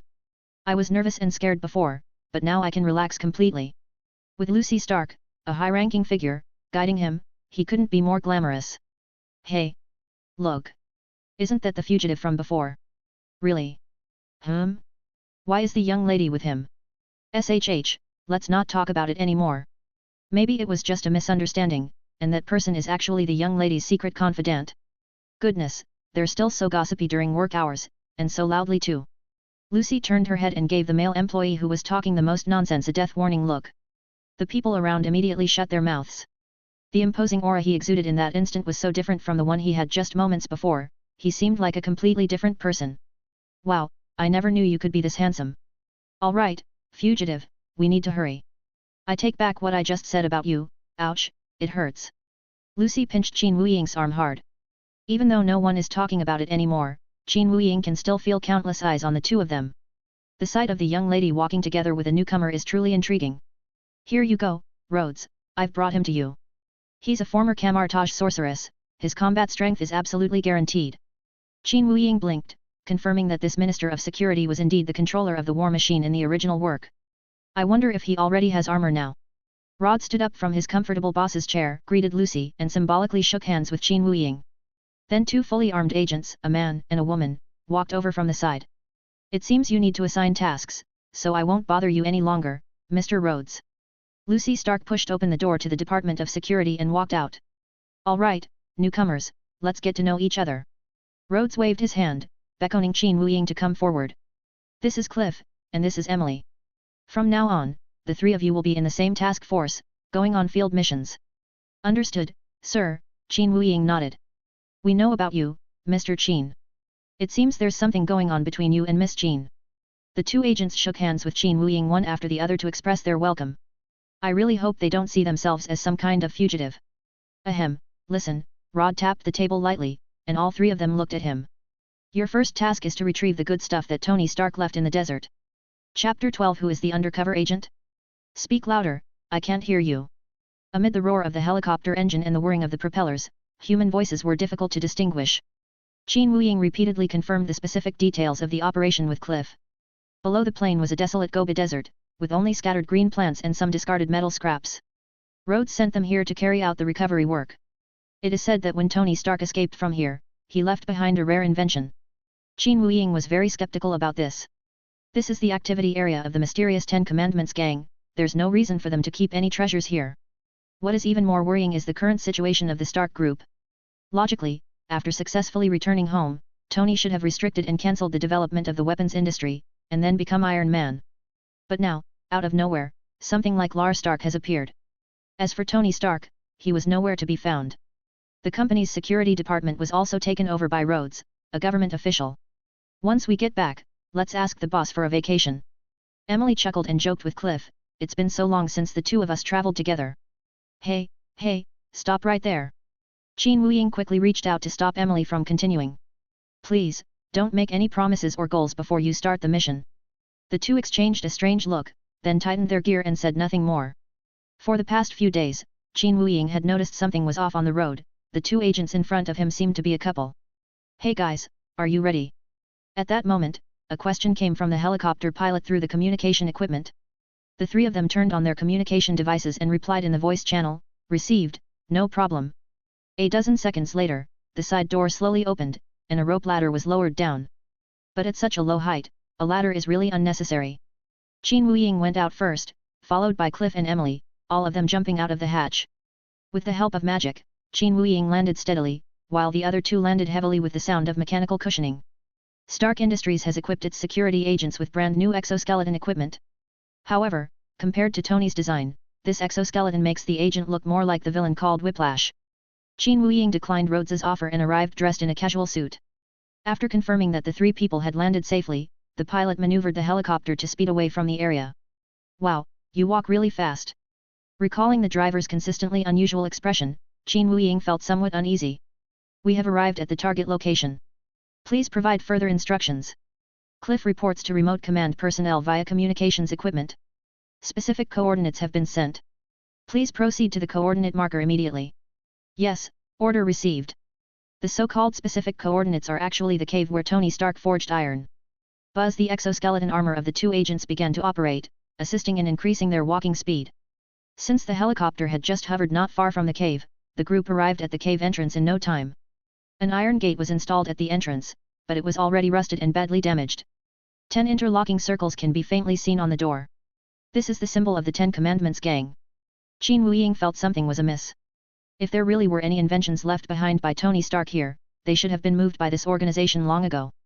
Unless it hasn't been long since Tony escaped. Just to be on the safe side, let me double check, when did Tony Stark leave from here? Cliff and Emily stared at Qin Wuying in astonishment, their mouths agape. What's wrong? I just forgot the exact date. Mr. Qin, don't you know that talking about Tony Stark is forbidden right now? Then why are we still carrying out missions related to him? Only Boss Rhodes and the group's boss can discuss this, we can't. After saying that, Cliff pointed to the device hanging on his ear. Qin Wuying understood that this meant their conversations would be monitored by the security department, so they couldn't talk much. Emily, standing to the side, used gestures and mouthing to remind Qin Wuying. Tony Stark has only been gone for a year. Qin Wuying stepped into the cave and observed his surroundings, finding them quite different from what he had imagined. Several somewhat complex analytical devices were placed on the table, and the entire cave had a complete power circulation system. This was probably not set up by Tony, but by the 10 rings. As Qin Wuying approached, he spotted a coffee machine on a table against the wall. Something's not right. This coffee machine is way too new compared to the other facilities. Qin Wuying lightly wiped the liquid outlet with her finger, getting a few drops of coffee on her fingertip. Oh no, retreat immediately. He immediately turned around, wanting to remind Cliff and Emily. The gate was deliberately aged to lower their guard. In reality, this place is still a 10 Commandments stronghold. However, Cliff and Emily pointed the rifle muzzle on the exoskeleton at Qin Wuying's forehead. What are you going to do? Mr. Qin, we know your identity, you are an undercover agent sent by Camartage. Cliff gripped the robotic arm tightly, afraid of making a mistake. What are you talking about? Don't you know I was kicked out of Camartage? Emily glared at Cliff, scolding him for saying it so bluntly. Those tricks won't fool Boss Rhodes. You might as well just accept your fate and die. She also pressed closer and closer to Qin Wuying. I urge you to calm down. If I really decide to take action, you won't live more than 3 seconds.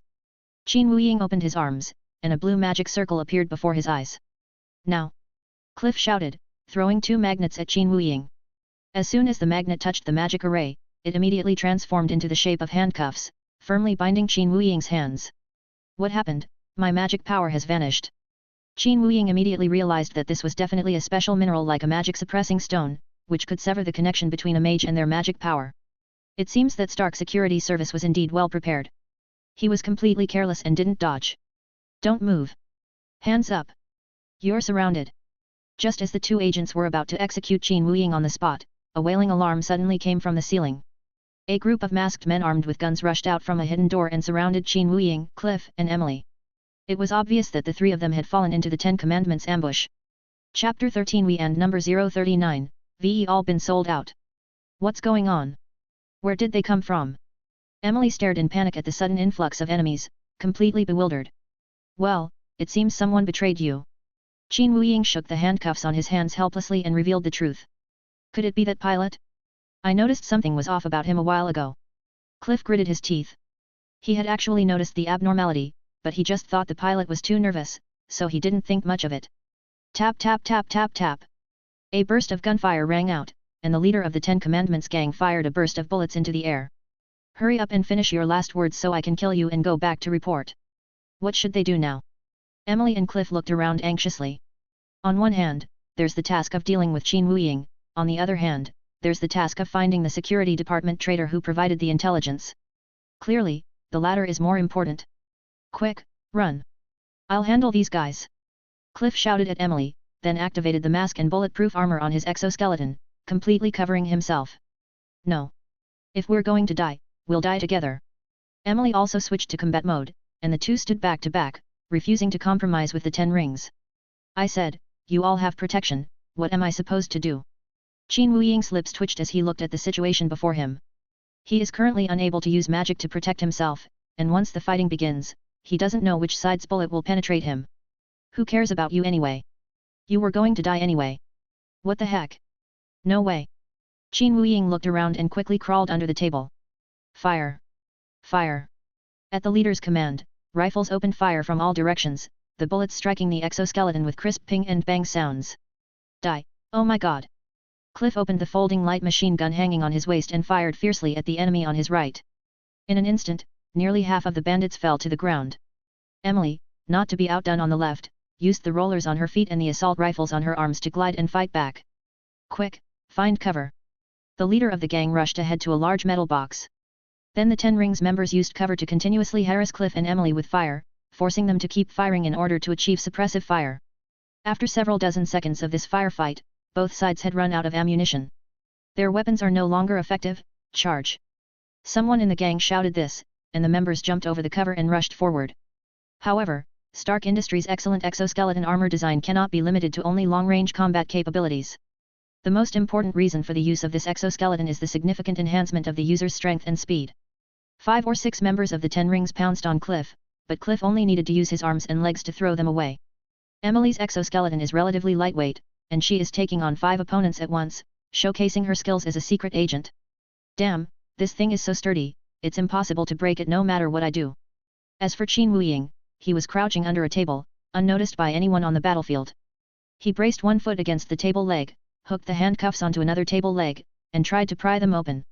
The people around them had already switched from firearms to melee weapons. Qin Wuying is still in the primitive era where his power is sealed. The Ten Commandments gang members were unable to capture the 2 agents for a long time, which made the leader of the bandits watching the battle a little anxious. He took out a small iron ball from his pocket. The iron ball glowed red, and its internal currents were intertwined, making it appear somewhat unstable. Looks like we'll have to use this. What a pity. Without hesitation, the leader of the gang mustered all his strength and hurled the iron ball toward the center of the battle where Cliff and Emily were. This is a newly acquired classified weapon, specifically designed to counter Stark Industries' exoskeleton armor. Once the iron ball touches a solid object, it will automatically detonate, generating a powerful electric current. The electric current is enough to destroy the exoskeleton systems, rendering it completely inoperable. As the iron ball flew slowly toward the agent, the leader of the gangsters' lips curled into a smile. Although some Ten Commandments members were within the blast radius, the leaders considered such sacrifices insignificant in order to achieve their goal. Just then, a dark figure appeared out of nowhere, blocking the path between the iron ball and Cliff. It was Qin Wuying who crawled out from under the table and leaped high into the air. Has this guy gone mad? Qin Wuying gently touched the iron ball with the joint of the handcuffs. Boom! A massive tremor was immediately triggered in the air, and a powerful electric current spread outwards. The leader of the gang had no time to react and was thrown back by the shockwave, falling to the ground on his back. What happened? In an instant, the 2 agents and the Ten Rings members who were still fighting all looked up at the place where the explosion occurred. Hello, where are you looking? It looks like there was an explosion over there. Ah! One of the bandits had just finished answering when he realized that no one could possibly talk to him in this situation. The next second, he was thrown out by Qin Wuying behind him using magic. Stop standing there, hurry up and get rid of the rest. Qin Wuying gave the order to Cliff and Emily, who were still standing there dumbfounded. The 2 agents nodded as if by some strange coincidence, indicating their agreement. Faced with Qin Wuying's infinitely short-distance teleportation, the members of the Ten Commandments gang were completely helpless and were soon wiped out. At this moment, an armored vehicle resembling a Hummer was parked outside the cave. The bandit leader, who awoke during the battle, saw that things were going badly and took advantage of the chaos to sneak out. This vehicle was a pre-prepared escape vehicle. Hurry, run! Run as far as you can. The operation has failed. No problem, where are we going? Something doesn't sound right. The thug glanced at the driver's seat, his heart nearly leaping out of his chest. Don't you want to leave? Or are you going to cooperate obediently? Qin Wuying, in the driver's seat, waved to the leader of the bandits and said with a forced smile. All right, let's figure this out. Qin Wuying stepped back into the cave with light steps, using her magic to lift the leader of the bandits by the collar. Put me down. Okay, I'll put you down. Behave yourself. With a slight loosening of his grip, the bandit slammed onto the table with a thud. Cliff and Emily quickly stepped forward and used the ropes they had in their backpacks to tie the thugs up securely. Now that we've gone this far, you should understand, right? Qin Wuying brushed the dust off his body and picked up a small fragment of the iron ball. We can't fully trust you yet, but we'll reassess. Cliff frowned, things had taken a far more unexpected turn of events than he had anticipated. Because Rhodes told him that intelligence had already revealed that the cave had been abandoned for a long time and there was no way the Ten Rings would be active there. But now, they are not only besieged by the Ten Rings, but the other side also possesses the latest research results known only to Stark's core members. Who exactly leaked the secret operation? Chapter 14. How could there be a second one? What should we do? He still won't tell us. Cliff punched the thug hard in the face and said with great dissatisfaction. He and Emily took turns questioning her, but she remained silent and refused to reveal any information. How about this? Qin Wuying said, walking towards the bandits. Let's exchange information. Exchange information. The bandit raised his already wounded eyebrows, seemingly showing some interest. Good. Tell me who the spy for Stark Security is, and I'll tell you a secret about the weaknesses of mages. Upon hearing this, Cliff and Emily cast complicated glances at Qin Wuying. They initially thought Qin Wuying was a spy for Camartage, but now it seems he might not be. However, if that's the case, Qin Wuying would be too unrighteous. Even if Camartage kicked him out, it was because he broke the rules first. But now he's about to trade away someone else's secrets. No wonder Boss Rhodes doesn't trust Qin Wuying. Hurry up and decide to exchange or not. After a moment of contemplation, the bandit squeezed out 2 words through gritted teeth, okay. Well then, I'll go first. Qin Wuying glanced at Cliff and Emily beside her. It's okay to tell them this so-called secret about weaknesses. Qin Wuying pulled a small, dark stone from his pants pocket. It looked like it had been through an explosion or burning.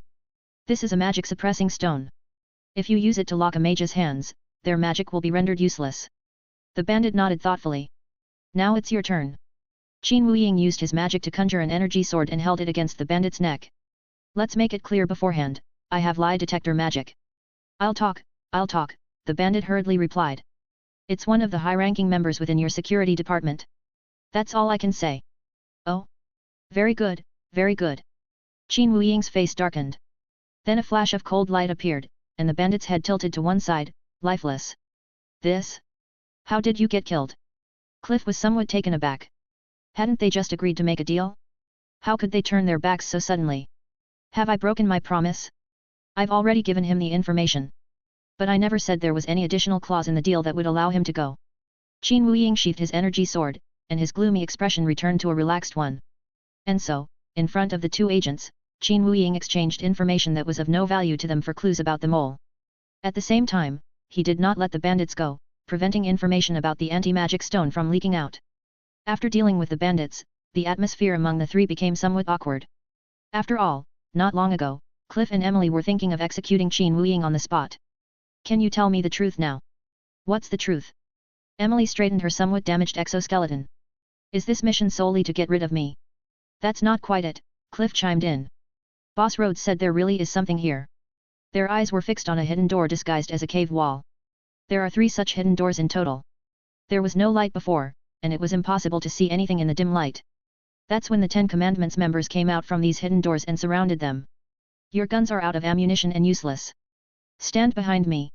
Qin Wuying stood before the hidden door, gently turning the handle with his magic. Just as it was fully turned. With a loud bang, the hidden door was kicked open. There's another password door inside.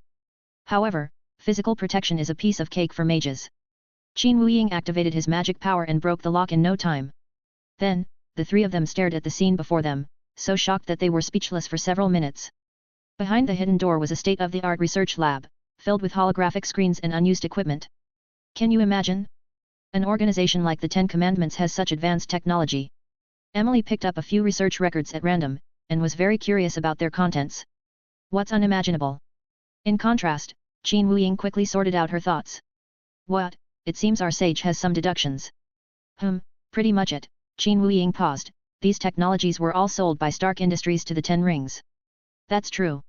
Cliff found many technical agreements signed by Stark personnel in the documents on the other side. If it were a company led by Tony Stark, then arms sales and underground transactions would have been stopped long ago. But now the head of the group is Lar Stark, someone Qin Wuying has absolutely no recollection of. Moreover, given the 2 agents' tight-lipped attitude, it's uncertain whether Tony Stark is still alive. Take some documents and equipment back with you and have the research department examine them.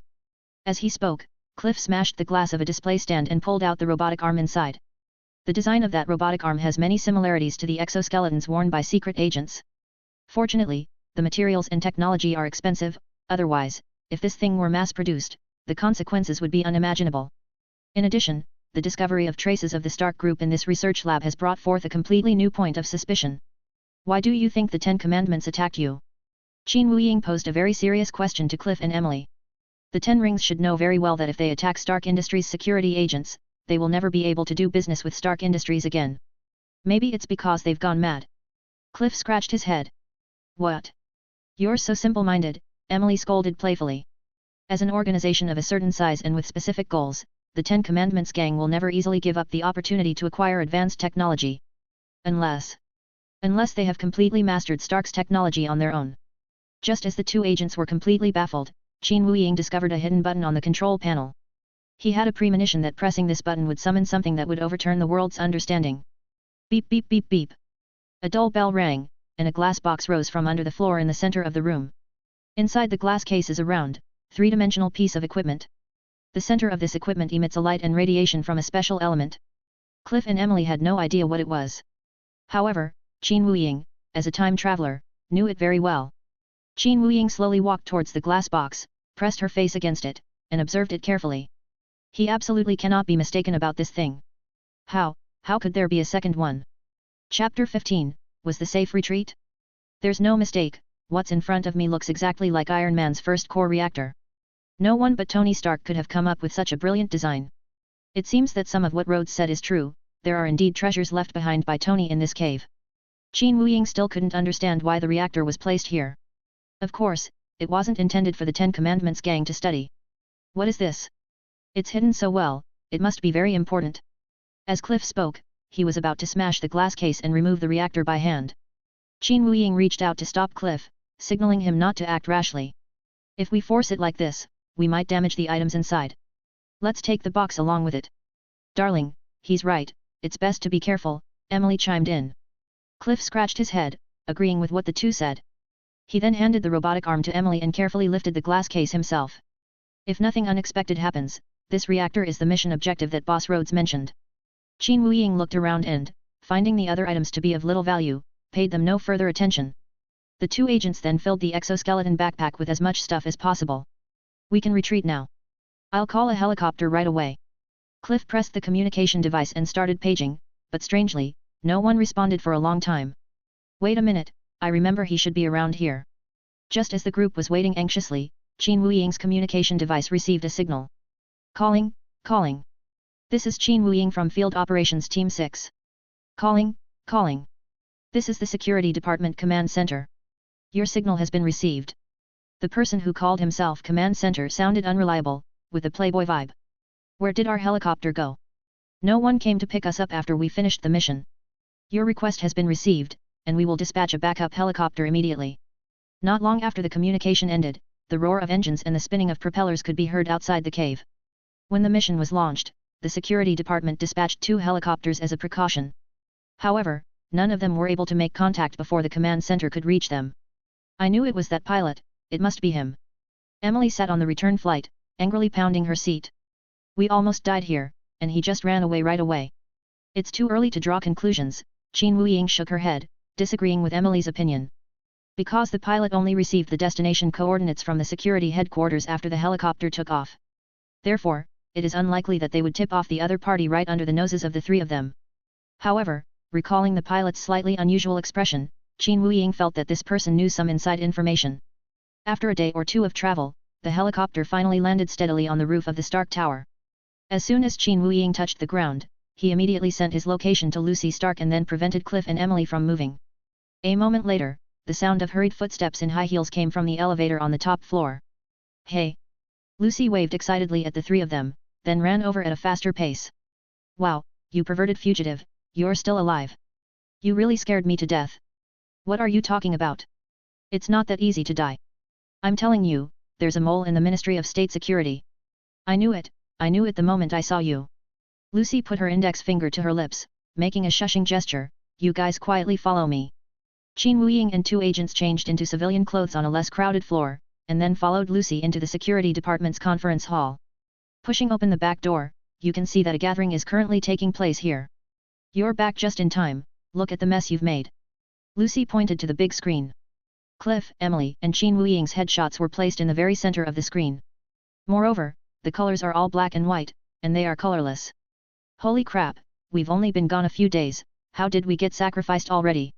Looking at the long string of official obituaries below his profile picture, Qin Wuying couldn't help but feel speechless. Cliff and Emily were completely stunned, exchanging bewildered glances, speechless. Wait here for me. Come over when I call your name. Lucy had Qin Wuying and the other 2 squat in the very back corner, and then she walked straight up to the stage. I apologize for interrupting Mr. Rhodes, but I have something important to announce. The previously quiet audience suddenly erupted into a flurry of discussion. After all, who would announce something important at someone else's funeral? It would be rather inhumane and lacking in public morality. A spy has been discovered in our security department. This caused an uproar in the audience. What? There's a traitor among us. That's impossible. Don't look at me like that. I just like to slack off, it's not like I'd betray the company. Could the traitor be one of those 3 people? Everyone looked around, trying to find the spy in the packed conference room. These guys don't work hard normally, but they're unusually enthusiastic at times like this. Please don't panic.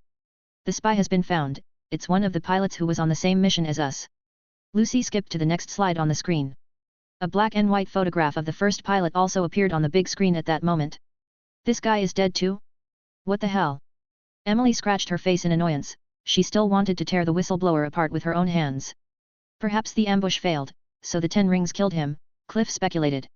Qin Wuying remained silent, things might not be that simple. Next, let's have our 3 field agents share their experiences. Please watch. As soon as she finished speaking, the security personnel who were still arguing all turned around and looked at the spot Lucy Stark was pointing to. The 3 people were squatting there in a rather awkward posture. Cough cough cough. Qin Wuying coughed a few times, pretending to be coughing. Yes, we're not dead. When he said this and walked onto the stage, he made a point of observing the expressions of the people present. Most people were shocked and incredulous, especially Rhodes, whose eyes held a strange fear. Perhaps he was afraid that Qin Wuying, the former Camartage sorceress, would blame him? Ha, this is truly wonderful. You actually managed to retreat safely. Rhodes, panting heavily, gripped Cliff's shoulder. Sorry, I got a little nervous seeing the dead come back to life. It's all right, boss. We're all happy to see you again, Emily said, trying to smooth things over. After the so-called memorial service ended, Cliff and Emily immediately threw themselves into their new work. Lucy Stark then took Qin Wuying to her office. Qin Wuying, do you really think that pilot is a spy for our Ministry of State Security? Qin Wuying carefully observed Lucy's reaction and tentatively asked. The real mole is probably sitting in the office next door. Chapter 16, Dodging Bullets. This matter requires careful consideration. The relationships among the high-ranking officials in the Ministry of Security are complex, making it difficult to uncover the truth quickly. Lucy picked up her coffee from her desk and quietly expressed her thoughts to Qin Wuying. You haven't been sleeping well these past few days, have you? Why don't you go and get some rest? Qin Wuying didn't continue the previous topic, but instead noticed Lucy's tired expression. Previously, every time they met, it was either during a mission or due to time constraints. Now, Qin Wuying truly realized. Lucy is a truly classic Western beauty. Are you staring at my face? I'm just concerned about your health. Seeing Qin Wuying blush slightly, Lucy couldn't help but laugh. All right, Mr. Qin, I won't tease you anymore. Lucy took another sip of coffee, pulled a card from the drawer, and handed it to Qin Wuying. What is this? The key to the next mission. I've found you a private training room, here's the access card. Really? You're so kind. After working at Stark Industries for a few days, Qin Wuying was worried about where to practice his magic. Ah, it's so great to have met Lucy. Is this what it feels like to have someone protecting you? As he walked out of the young lady's office, several men of considerable rank were watching him from a distance. On her first day at the company, Qin Wuying noticed that Lucy was very eye-catching and was probably the object of admiration for many male employees. Beep identity verification successful. Welcome, Mr. Qin. Place the access card on the recognition area at the entrance, and the automatic doors to the training room will open to both sides. The training room was very empty, with only a pair of tables and chairs, a cabinet, and many cameras-like devices on the ceiling. Qin Wuying hung his coat on the chair and then put on the glasses that were on the table. In an instant, the mirror reflected various information, including his physical condition, the training mode he had chosen, and so on. This reminded him of the glasses Tony Stark gave Spider-Man. However, this technology isn't quite that advanced yet. Activate Hell Mode. Qin Wuying issued the voice command to begin training. As a mage who has mastered unique skills, those low-difficulty challenges are simply beneath his notice. As the system started up, the room's environment changed rapidly. Through the glasses, you can see that the original training room has now become a small open space between buildings. Then, suddenly, dozens of masked terrorists appeared in front of him. They look so familiar, aren't these Phoenix warriors? The enemy was carrying an identical AK-47, with the muzzle pointed at Qin Wuying. Holy crap, am I playing Counter-Strike?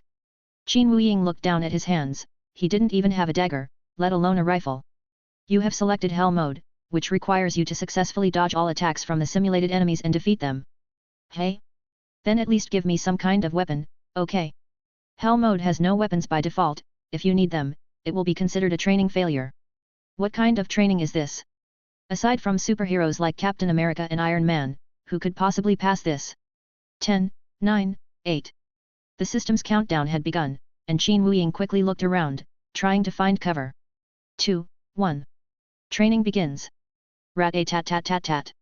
In an instant, the violent sounds of AK-47's firing rose and fell. Qin Wuying lay prone behind a fallen pillar, trying to catch the enemy when they were about to reload. But speaking of which, what is the red indicator above the field of view for? Looking at the feedback that resembled a hit effect, Qin Wuying was somewhat confused. Okay, now. The moment the gunfire subsided slightly, he flipped over the pillar, rolling several times in succession. Unfortunately, the challenge has failed, and your health points have been depleted. Hey? You're kidding me. During a temporary replay of the training, Qin Wuying realized that the bullets from the other side could penetrate walls, and that he had already been shot multiple times while hiding behind a pillar. Such high values? Only vibranium could block that. What kind of design is this? Qin Wuying couldn't help but complain. If he couldn't use cover, then with the enemy's numerical advantage, no matter how he moved, he would just be a sitting duck. After trying 4 or 5 more times, all attempts still failed. Even using the ability to teleport is of no use. The terrorists didn't care about the casualties of their teammates. Once they located Qin Wuying, they opened fire indiscriminately. On one occasion, he even teleported to the building next door and was killed by a sniper. After taking a shower after training, Qin Wuying returned to her room. Lucy found him an apartment near the company building. It wasn't luxurious, but it was quite comfortable. Sigh, this thing is useless. Looking at the blank pages in his hand, Qin Wuying sighed. Since the last time I learned teleportation, the contents of the Book of Space have only been updated slightly. Moreover, the so-called riddle of stay in one place and you will be everywhere is baffling. Space-type Master Davis is quite an eccentric person. To solve the riddle described in the book, one must be both here and not here. No matter how you look at it, this is completely contradictory, isn't it? For the first time since arriving in this world, Qin Wuying felt somewhat tired and lethargic. Once the novelty wears off, all that's left are endless tasks and pointless plans to save the world. What would they do if it were their favorite hero? Qin Wuying thought of Doctor Strange, Ryuki, Naruto and Kakashi. Wait a minute. Qin Wuying suddenly sat up in bed. Kakashi. The eye technique called Kamui flashed into his mind, which could distort the space of the opponent. In contrast to Kakashi, Obito's Sharingan can achieve hollowing out. Now, he excitedly jumped out of bed. Blurring, what a perfect word. How perfectly it fits the requirement of being here and not here in Space's book. Qin Wuying concentrated his mind and attention, trying his best to imagine an independent space in his mind. If I could create something like Obito's Kamui space, wouldn't I be able to achieve hollowification as well? Before long, Qin Wuying felt a gentle breeze on his face, and the air was filled with the scent of grass. He opened his eyes and tentatively took a few steps across the vast grassland. Based solely on his most instinctive feeling, the alternate dimension he created was this grassland. In a way, this may be the deepest desire in the heart of a working person. Humph, with the ability to blur, dodging bullets is now a 100% certainty. A familiar, melodious song drifted from afar. Qin Wuying listened intently. How wonderful. It's like the ringtone he set for Lucy. Startled, Qin Wuying immediately returned to the real world and pressed the answer button. Qin, I need you to come and help me right away. Chapter 17, Secret Intrusion Exists. What's wrong, young lady? What happened? Wah-ah-ah-ah-ah. Lucy was startled by Qin Wuying and screamed without warning. As soon as he received Lucy's call, he opened a portal, jumped lightly, and entered Lucy's office. Next time, teleport to the door and then knock before coming in. Oh, sorry. Qin Wuying scratched the back of his head. He was in a hurry and was afraid that Lucy was in trouble and couldn't get away. Lucy took out her phone and pressed play on a recording. For the next period of time, your main task is to pay attention to. She quickly adjusted the volume, deliberately turning the sound up to the maximum. Then he took a photo out of his pocket and handed it to Qin Wuying. This is. Take a look first, and you'll understand. The photo shows a place that looks like an armory, filled with various common firearms and artillery. 2 staff members appear to be taking inventory. One person has their back to the camera, making their identity impossible to discern, while another person's profile is partially visible. A greenish profile. Qin Wuying's body jolted violently. Where did the photos come from? Someone from the R&D department sent it to me. Do you know this person? Lucy asked anxiously in a low voice. He's not human, and there's more than one of them, Qin Wuying replied in a low voice. He couldn't help but recall the drastically altered plot he had seen in Secret Invasion, and suddenly felt a headache coming on. What do you mean? This is a race, an alien race. An alien race? We have employees like that in our company, but I had no idea. Perhaps they deliberately didn't let you know. Qin Wuying quickly tucked the photo inside her shirt. It would be best if he were the one to keep the photos. As the daughter of the group's boss, it's still too dangerous for Lucy to have such a thing in her possession. Listen, these guys are Skrulls, they can transform into other people at will. Hey! Then wouldn't that mean? Lucy raised her voice slightly in shock, and Qin Wuying quickly and gently covered her mouth. Just pretend you don't know anything, it's better for everyone. Whoa! How dare you treat me like this? I'm just worried you'll attract unnecessary attention, there are so many security personnel around you. After repeatedly reminding him to be careful, Qin Wuying pushed open the door and walked out of the office. His thoughts were in turmoil, and his mind was in complete disarray. If a Skrull appears within the group, it means there's definitely more than just one. They will use their race's special abilities to constantly forge identities or take the place of others. So, are there Skrulls among the current top executives of Stark Industries? What about the whole of New York City? What about the whole planet? Thinking about all this, Qin Wuying felt a chill run down her spine. It seems that in this universe, events on almost every timeline have become incredibly chaotic. The sequence of events is chaotic, and the relationships between the characters are also chaotic. There are even characters that don't exist in other universes, such as the current company boss, Ral Stark. Speaking of which, Lal is quite mysterious. Qin Wuying has never seen a picture of him, and there is no image of him in any news or information. Hey, who are you anyway, kid? Qin Wuying, who was walking briskly down the corridor with her head down in thought, was elbowed by a male employee in a suit. What's your background? I used to be in Camartage. Qin Wuying recognized this person. He also worked in the security department and was usually responsible for security checks on the floor above Lucy's office. That's not what you're asking. What is that? Why are you and the young lady so close? You've been in and out of her office twice today. Is there anything strange about it? It's inexplicable, Qin Wuying thought. It's normal to need to enter and exit your boss's or leader's office for work purposes. When Qin Wuying looked up, she saw her colleague's eyes wide open. You actually asked what's so strange about it. You know, I've worked here for almost 6 years and I've never been inside even once. Almost 6 years. Qin Wuying mused. Yes, 6 years. Do you know how I spent those 6 years?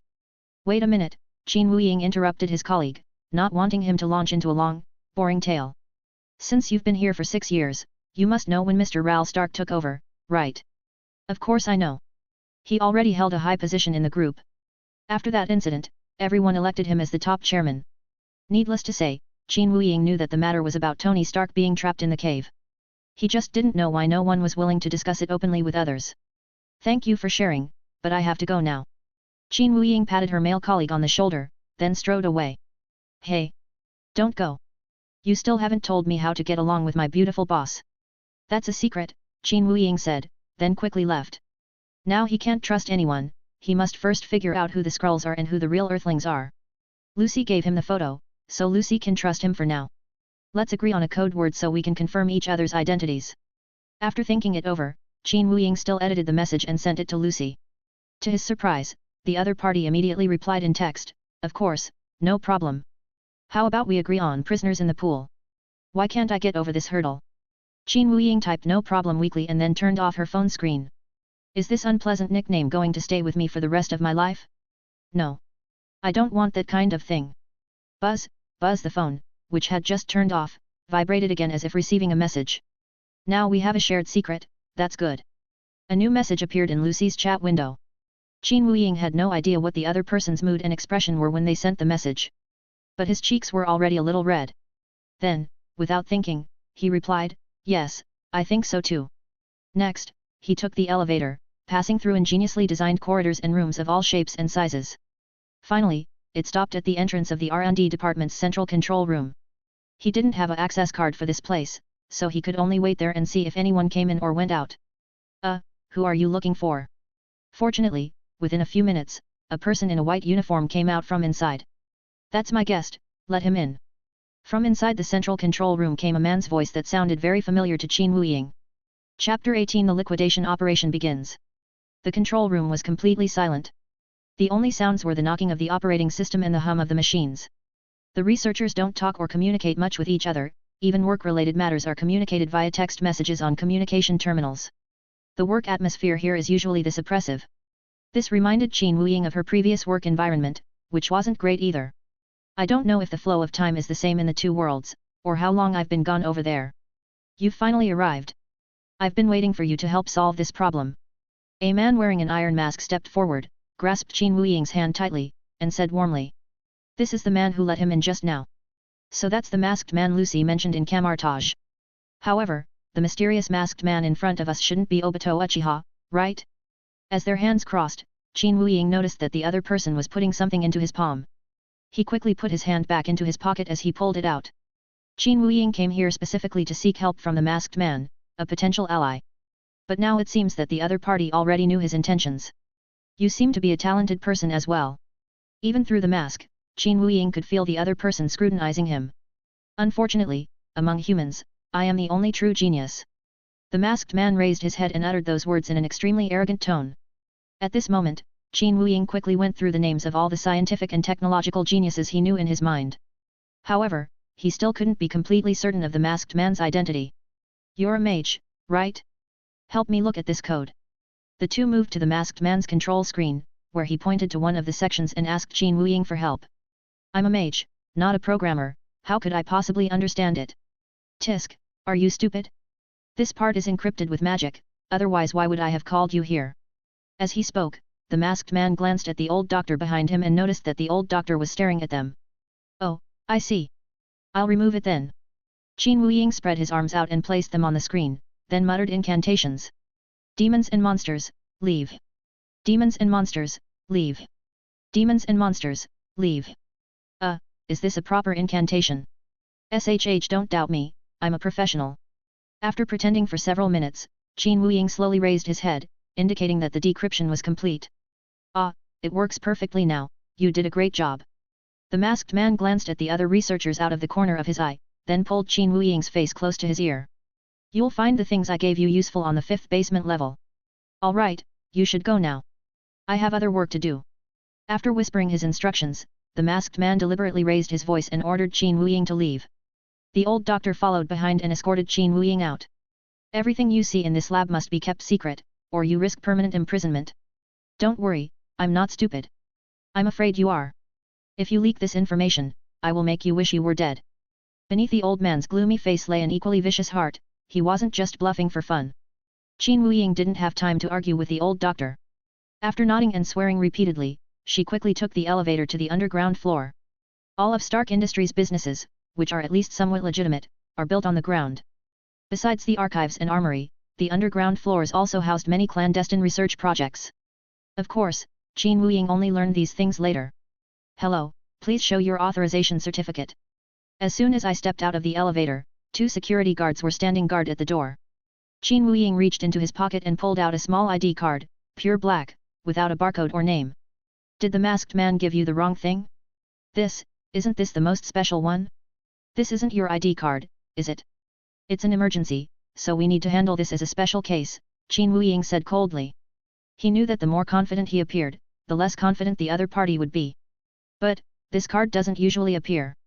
Don't you understand? Get out of my way. Otherwise, if we delay this top-secret mission, who among you can take the blame? Alright, please come in. The 2 security guards, unable to verify the authenticity, had no choice but to let Qin Wuying pass. Qin Wuying immediately headed straight for the records room, the card the masked man had given her should be enough to open the door there. At the same time, he could hear the voice communication behind him, the 2 guards seemed to be asking their superiors. We must seize this opportunity and resolve this matter quickly. Following the signs on the wall, Qin Wuying jogged along, turning corner after corner. Ouch, that hurts. Can't you watch where you're going? Mr. Qin, I'm sorry, I didn't mean to walk so fast. Qin Wuying rubbed his aching forehead and saw that Lucy's face was very close to his. In the past, he might have blushed immediately and been at a loss for words. But now, he immediately teleported backward, widening the distance between them. A code? What's the code? Qin Wuying remained vigilant and calmly asked Lucy a question. Well. Damn it, this is really bad luck. Upon hearing this, Lucy's expression changed. She drew a pistol from her waist and fired several shots at Qin Wuying's heart. Qin Wuying smiled dismissively. Etherealization. What is it? The other person paused for a second. Several bullets passed through Qin Wuying's body without leaving a mark, instead hitting the wall behind him. Yay. Fake Lucy didn't believe it and emptied the magazine immediately. However, just like before, Qin Wuying seemed to be an unseen spirit, and the bullets had no effect. Seeing that physical damage was ineffective, Fake Lucy turned and ran. However, the moment she turned around, Qin Wuying's large hand grabbed her throat from the front. We succeeded. As the pressure on his neck increased, the other party's true colors gradually came to light. They were Skrulls. Qin Wuying showed no mercy, directly knocking out the enemy in front of her, and then dragging her into the archives room as well. Using the ID card given by the masked man, 80% of the confidential information here can be unlocked and viewed. This made Qin Wuying somewhat suspicious of the masked man's true identity. Given his extensive knowledge of the subject, he must be a senior executive at Stark Industries. After careful searching and verification, and comparing the footage with surveillance footage, Qin Wuying confirmed the identity of the Skrull in the previous photo. They also knew where that guy was right now. Chapter 19 Unveiling Your True Colors. A code? Shall we say it together? 3, 2, 1. The prisoner in the swimming pool. Alright, that's all right now. I need your support. Qin Wuying and Lucy first confirmed each other's identities in real-time communication before they began to talk. Having learned from her previous experience, Qin Wuying is now even more cautious. What do you need? I'll do my best to help. May I use your access? The target of the photo is Armory number 2 on the 11th basement level. Okay, but I can only give you 10 minutes. That's more than enough. Immediately afterwards, Lucy gave Cliff and Emily orders to go underground and cooperate with Qin Wuying. This is a privilege reserved only for Lucy Stark. She can bypass the Minister and Deputy Minister of the Security Department and directly command the department members' actions. Her orders are also of the highest level. Mr. Qin, this isn't human, is it? Despite being well prepared, the two agents were still taken aback when they saw this truth. Although there is a possibility that they could be imposters, Qin Wuying has no other choice at the moment. It would be too difficult for him to handle this unconscious guy on his own. Right now, he can only make himself invisible. He hasn't yet learned how to transfer other people's information. Lucy, don't send Cliff and Emily back to the security department yet. Let them find somewhere to stay. Okay, I understand. If they insist on breaking through, immediately call in security to protect you. After hanging up the call, Qin Wuying got back into the descending elevator. In his original world, he had never been to such a deep place. Looking at my reflection in the elevator wall, a sense of unreality arose spontaneously. But now he doesn't have the extra time to think about these things. The armory on level 11 below ground is where Stark Industries' most advanced weapons are stored. The Skrulls must have had a purpose in choosing to work there. Qin Wuying traveled with a green light all the way. Lucy had already issued orders through the ranks to allow Qin Wuying to pass, and had also given him a high-level identification code. She had no doubts about Qin Wuying. Guyi once told her that she could trust Mr. Qin unconditionally. In her eyes, Qin Wuying, aside from his identity as a mage, was just a young man who had just entered society. Meanwhile, Qin Wuying had already arrived at the target location. The armory was much larger than it appeared in the photos, with weapons and equipment unlike anything seen before in almost every corner. There were many employees and automated guided vehicles at work, and the scene was bustling with activity. The Stark Industries arms and weapons dealing did not stop. In fact, it became even more rampant after Ralph Stark took over. Joe? Who's Joe? Urgent mission. After looking around, Qin Wuying did not see the target, so he shouted twice. One of the employees saw the security department badge on Qin Wuying's body and immediately ran into the crowd, pulling a man out of the crowd. Sir, that's him. You did a good job, Qin Wuying said, raising his arm and transmitting dozens of points to the employee via the terminal. Thank you for the tip, sir. After bowing to Qin Wuying, the worker picked up his tools and ran away. I glanced at the clock. Almost an hour had passed since I entered the underground. And his advanced privileges were reduced to only 1.5 minutes. We must leave here immediately and find a suitable place to interrogate the captured Skrulls. Come with me now, the security department wants to talk to you. Sir, I didn't do anything. Stop talking nonsense, just follow along. Qin Wuying grabbed Jiao's shoulder forcefully and dragged him out of the armory. Now, all we need to do is take him out of the company, find a place outside to question him, or use him as bait to attract more Skrulls to the rescue. Unexpectedly, the bait worked faster than expected. Just a few steps out of the armory, Qin Wuying bumped into Rhodes and a dozen or so security agents. Qin Wuying, stop right there. You are suspected of overstepping your authority. Drop your weapon. Rhodes held a high-tech light machine gun in his hand, its black muzzle pointed at Qin Wuying. The other agents were also armed with pistols, batons, and other weapons, looking ready for battle. Now, Qin Wuying was in a bit of a predicament. It would be very easy for me to escape, I could retreat immediately once I activated the intangibility. However, that would mean the Skrulls we'd worked so hard to capture would escape. I'm warning you. If you don't crouch down and cover your head, we're going to use the anti-magic stone. What? Upon hearing the words magic suppressing stone, Qin Wuying felt a tremor in his heart, for it was his only weakness as a mage. But we must not give up now. Just as Qin Wuying was at a loss for what to do, and the two sides were briefly at an impasse. Meow meow. Suddenly, a golden-shaded dog darted out from one of the rooms in the corridor. The cat's fur was all ruffled, and its back was arched, clearly frightened by the scene before it. How could there be an octogenarian at this time? Qin Wuying's eyes darted around, and a plan came to mind. He suddenly jumped aside and threw the golden-shaded dog at Rod's feet. Don't come any closer. When Rhodes saw the kitten pounce on him, he was so frightened that he pushed aside the agents behind him and took dozens of steps back. Minister, are you all right? Minister, it's just a cat, don't be afraid. Quick, go help the minister. Don't let him get hurt. Seeing Rhodes' reaction, Qin Wuying's lips curled into a smug smile. His guess was indeed correct. Hey, you bastard, how long have you been impersonating Rhodes? Qin Wuying teleported to the middle of the agents, picked up the kitten, and approached Rhodes step by step. If you don't show yourself soon, I'm going to have it bite you. No, please. We can discuss it, we can negotiate, we can talk things out. No way. Tell everyone your real identity now. Qin Wuying made a feint as if tossing the kitten high into the air, which startled Rod so much that he fell to the ground. The agents nearby had long forgotten their mission, they looked at each other, dumbfounded. The usually imposing, calm, and pragmatic Minister Rhodes is actually afraid of a tiny, harmless cat. Hakimi did a great job. Qin Wuying scratched the kitten's head, and the kitten gradually relaxed and started purring. He guessed right once again. In Secret Invasion, Rhodes was secretly switched by the Skrulls. Based on previous intelligence, he believed that Rhodes was a mole within the security department and also the Skrulls' person in charge of controlling Stark Industries. Fake Rhodes became enraged, his black skin turned green, and his expression lost its innocence. The minister has transformed.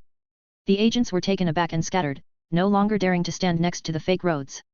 Humph, you've got some guts, kid. But now that you all know, none of you are leaving here alive. Immediately afterwards, the fake Rhodes removed the metal box from his back and then stepped on it. Buzz. Click. Chapter 20 Ex-Wife Missile launched. What's that noise? Qin Wuying stared at the fake Rhodes' movements and sensed something was amiss. Suddenly, the metal box deformed and began to climb and merge onto the fake Rhodes like a symbiote. Is it about to transform? Mech combination. Fake Rhodes shouted. The complete version has finally appeared, exactly like the war machine Qin Wuying saw in movies and TV shows. It seems that the technology of Iron Man suits has emerged in this world and has been put into practical use. The Skrull before them not only took Rhodes' place, but also stole War Machine's mech. It's a war machine? This is getting a bit troublesome. Protected by advanced mechs, conventional physical attack methods may become less effective. What war machine? You mean this one? Although I couldn't see what expression the fake Rhodes had through the helmet, he seemed somewhat dissatisfied. That name is Solame. My amazing weapon is called Alloy Power Overlord. Upon hearing this title, Qin Wuying felt as if his brain had shrunk. Faced with Alloy Might King, the agents knew they were no match for him and quickly ran behind Qin Wuying. They knew this guy was a mage and definitely more powerful than them. Hey, are you guys really loyal members of the security department? Qin Wuying looked at the dozen or so people who needed his protection, they were clearly fully armed. Well, maybe this alloy stuff is really hard to fight. You guys, run back now, run as far as you can. If a real battle were to begin, Qin Wuying would have plenty of ways to dodge. However, once he became intangible, the unlucky ones who got shot were the people behind him. The agents were very obedient this time. They took off without looking back, demonstrating excellent training as they retreated. That's perfect, I don't want to make a big deal out of this, killing just you is just right. The fake Rhodes spouted wild words, and 2 light machine guns rose from his shoulders. Compared to precision, people here seem to prefer pure firepower suppression. As the saying goes, all fear stems from insufficient firepower. Neither side exchanged any more words, and the battle was about to begin. From a distance, Alloy Power King began firing wildly at Qin Wuying. Qin Wuying unfurled a massive magical shield, retreating while defending, not wanting to get too close to his opponent. Regular bullets don't work? Try this. The fake Rhodes opened his palm, revealing a device that resembled a laser emitter. If its power is similar to Iron Man's suit, then it can penetrate even a magic shield. Call out! A blinding laser beam shot straight from Alloy Power King's palm toward Qin Wuying's face. Kamui. Just as the laser was about to touch Qin Wuying's nose, he triggered. It's a perfect blur. However, since we haven't learned the later parts yet, there are no combo techniques like double grabs. Hey? What is it?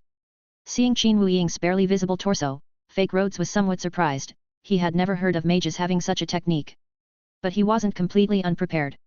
With the help of the R&D department, he mixed the ingredients of the anti-magic stone early in the morning to create a missile specifically designed to counter mages. Watch me blast you away with this. A small launch port opened in the chest of the Alloy King, from which a small metal missile was launched. Its greatest power lies in the information gap. Qin Wuying definitely didn't know it had a magic suppressing effect. Once it gets close and recognizes the magical power on Qin Wuying's body, even if it can react in time, it will be unable to activate its ethereal transformation to evade. For the protagonists in many stories, the fighting power is overwhelmingly one-sided. But for Qin Wuying, this world seems a bit too balanced so far. He focused intently on Alloy Might King's chest, wanting to trigger the hollowification effect as soon as possible. Are you ready? The Fake Rhodes shouted. Hey? What do you mean?